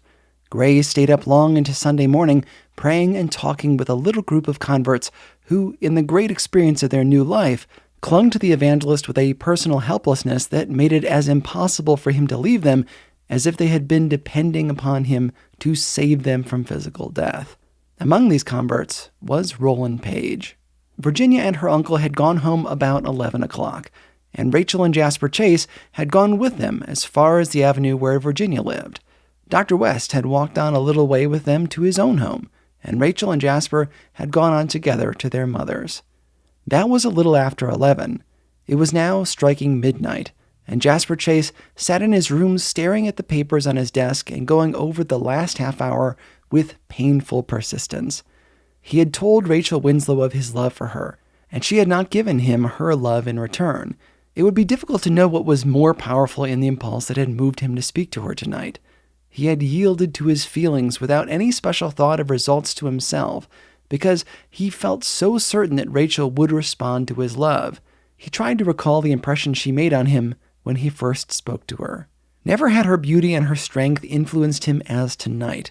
While she was singing, he saw and heard no one else. The tent swarmed with a confused crowd of faces, and he knew he was sitting there hemmed in by a mob of people, but they had no meaning to him, and he felt powerless to avoid speaking to her. He knew he should speak when they were alone. Now that he had spoken, he felt that he had misjudged either Rachel or the opportunity. He knew, or thought he knew, that she had begun to care something for him. It was no secret between them that the heroine of Jasper's first novel had been his own ideal of Rachel, and the hero in the story was himself, and they had loved each other in the book, and Rachel had not objected. no one else knew. The names and characters had been drawn with a subtle skill that revealed to Rachel, when she received a copy of the book from Jasper, the fact of his love for her, and she had not been offended. That was nearly a year ago. Tonight, he recalled the scene between them with every inflection and movement unerased from his memory. He even recalled the fact that he began to speak just at that point on the avenue where, a few days before, he and Rachel walked with Roland Page. He had wondered at the time what Roland was saying. "Rachel," Jasper had said, and it was the first time he had ever spoken her first name. "I never knew till tonight how much I loved you. You know I love you as my life. I can no longer hide it from you if I would." The first intimation he had of a repulse was the trembling of Rachel's arm in his. She had allowed him to speak and had neither turned her face toward him nor away from him. She had looked straight on, and her voice was sad but firm and quiet when she spoke. "Why do you speak to me now? I cannot bear it. After what we have seen tonight? Why, what—" he had stammered and then was silent. Rachel withdrew her arm from his, but still walked near him. Then he had cried out with the anguish of one who begins to see a great loss facing him, where he expected to see a great joy. "Rachel, do you not love me? Is not my love for you as sacred as anything in all of life itself?" She had walked silently for a few steps after that. They passed a street lamp. Her face was pale and beautiful. He had made a movement to clutch her arm, and she had moved a little further from him. "No," she had replied. "There was a time when I cannot answer for that you should not have spoken to me now." He had seen in these words his answer. He was extremely sensitive. Nothing short of a joyous response to his own love would ever have satisfied him. He could not think of pleading with her. "Sometime, when I am worthy?" he had asked in a low voice, but she did not seem to hear, and they parted at her home, and he recalled vividly the fact that no good night had been said. Now, as he went over the brief but significant scene, he lashed himself for his foolish precipitancy. He had not reckoned on Rachel's tense, passionate absorption of all her feeling in the scenes at the tent which were so new in her mind. But he did not know her well enough even yet to understand the meaning of her refusal. When the clock in the first church struck 1, he was still sitting at his desk, staring at the last page of manuscript of his unfinished novel. Rachel went up to her room and faced her evening's experience with conflicting emotions. Had she ever loved Jasper Chase? Yes. No. One moment, she felt that her life's happiness was at stake over the result of her action. Another, she had a strange feeling of relief that she had spoken as she had. There was one great, overmastering feeling in her. The response of the wretched creatures in the tent to her singing, the swift, powerful, awesome presence of the Holy Spirit had affected her as never in all her life before. The moment Jasper had spoken her name and she realized that he was telling her of his love, she had felt a sudden revulsion for him, as if he should have respected the supernatural events they had just witnessed. She felt as if it was not the time to be absorbed in anything less than the divine glory of those conversions. The thought of all the time she was singing with the one passion of her soul to touch the conscience of that tent full of sin, Jasper had been unmoved by it, except to love her for herself, gave her a shock as of irreverence on her part as well as on his. She could not tell why she felt as she did. Only she knew that if he had not told her tonight, she would still have felt the same toward him as she always had. What was that feeling? What had he been to her? Had she made a mistake? She went to her bookcase and took out the novel which Jasper had given her. Her face deepened in color as she turned to certain passages which she had read often and which she knew Jasper had written for her. She read them again. Somehow, they failed to touch her strongly. She closed the book and let it lie on the table. She gradually felt that her thought was busy with the sights she had witnessed in the tent. Those faces, men and women, touched for the first time by the Spirit's glory.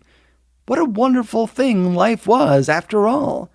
The complete regeneration revealed in the sight of drunken, vile, debauched humanity kneeling down to give itself to a life of purity and Christ-likeness.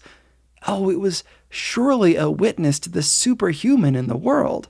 And the face of Roland Page by the side of that miserable wreck out of the gutter.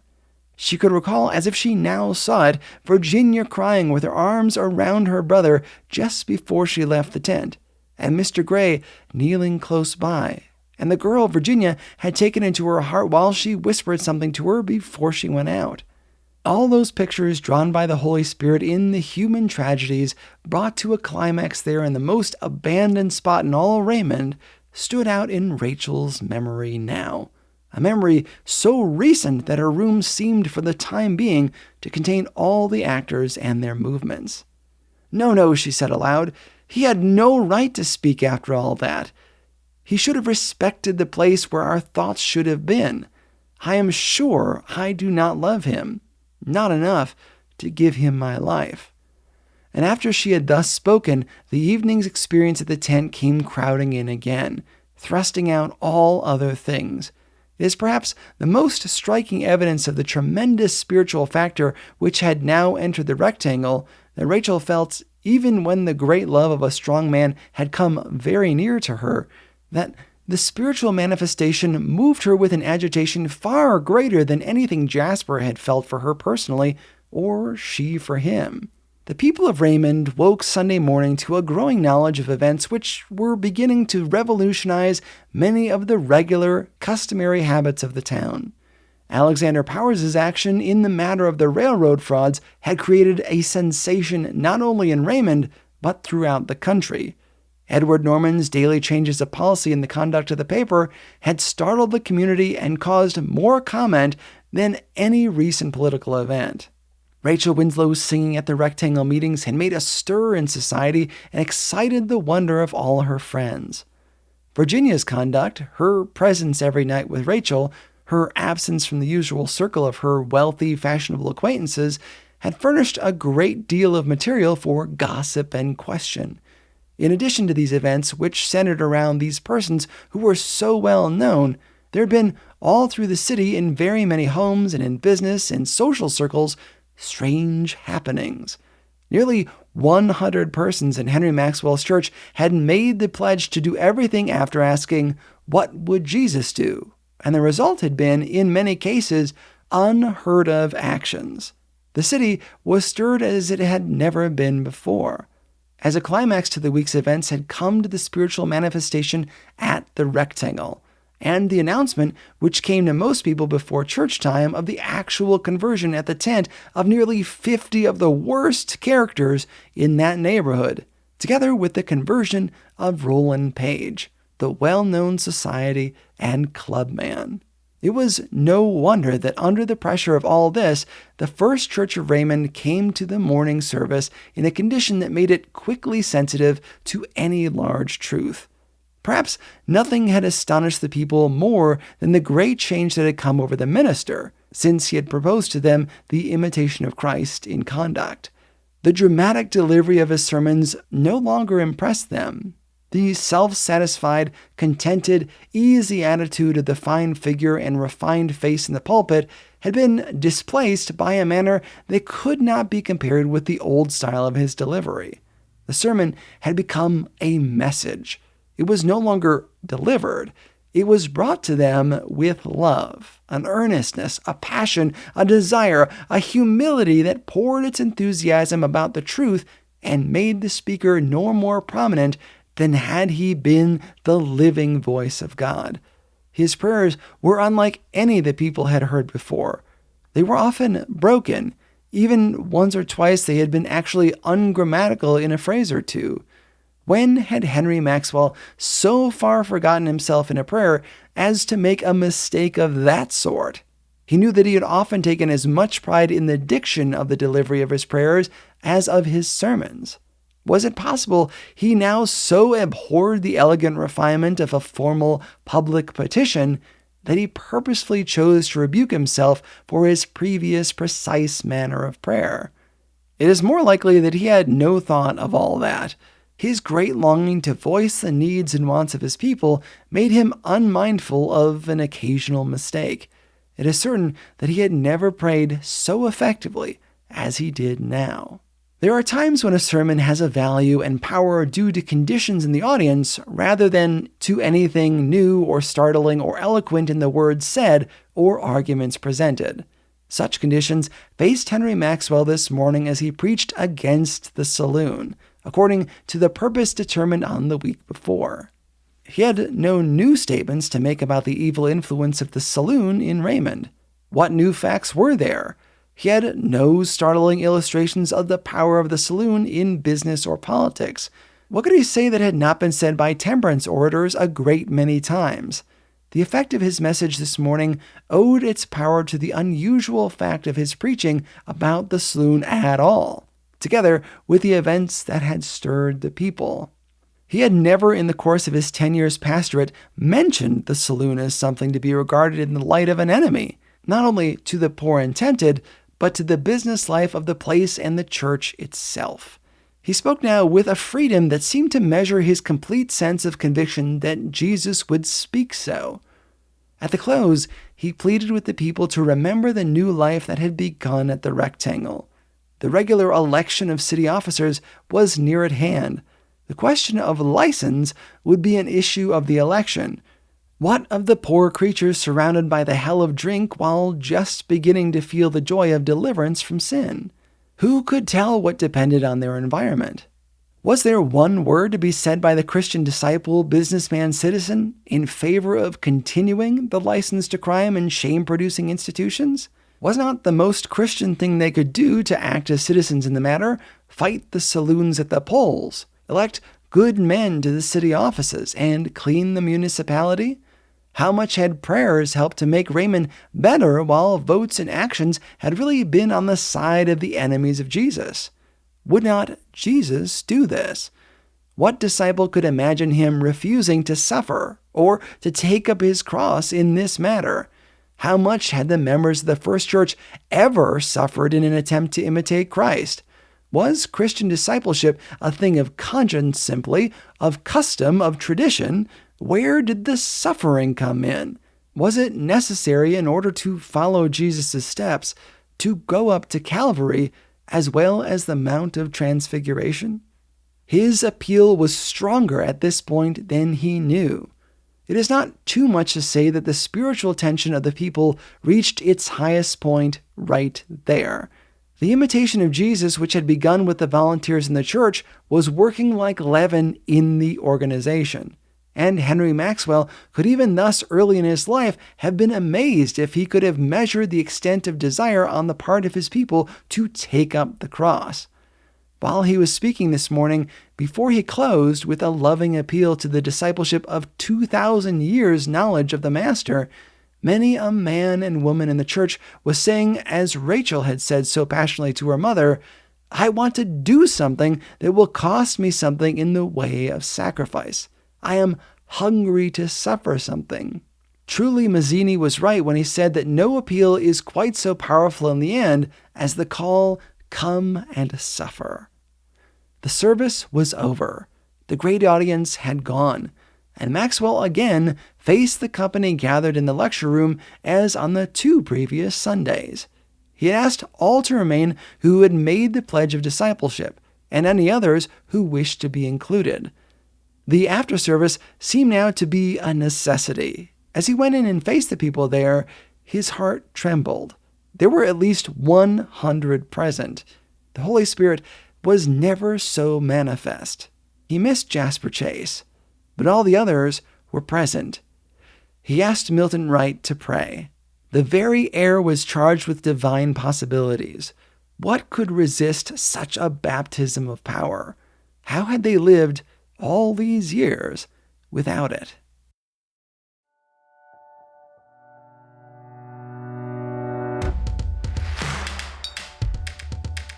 That's it for the first part of In His Steps. God willing, part 2 will launch next week.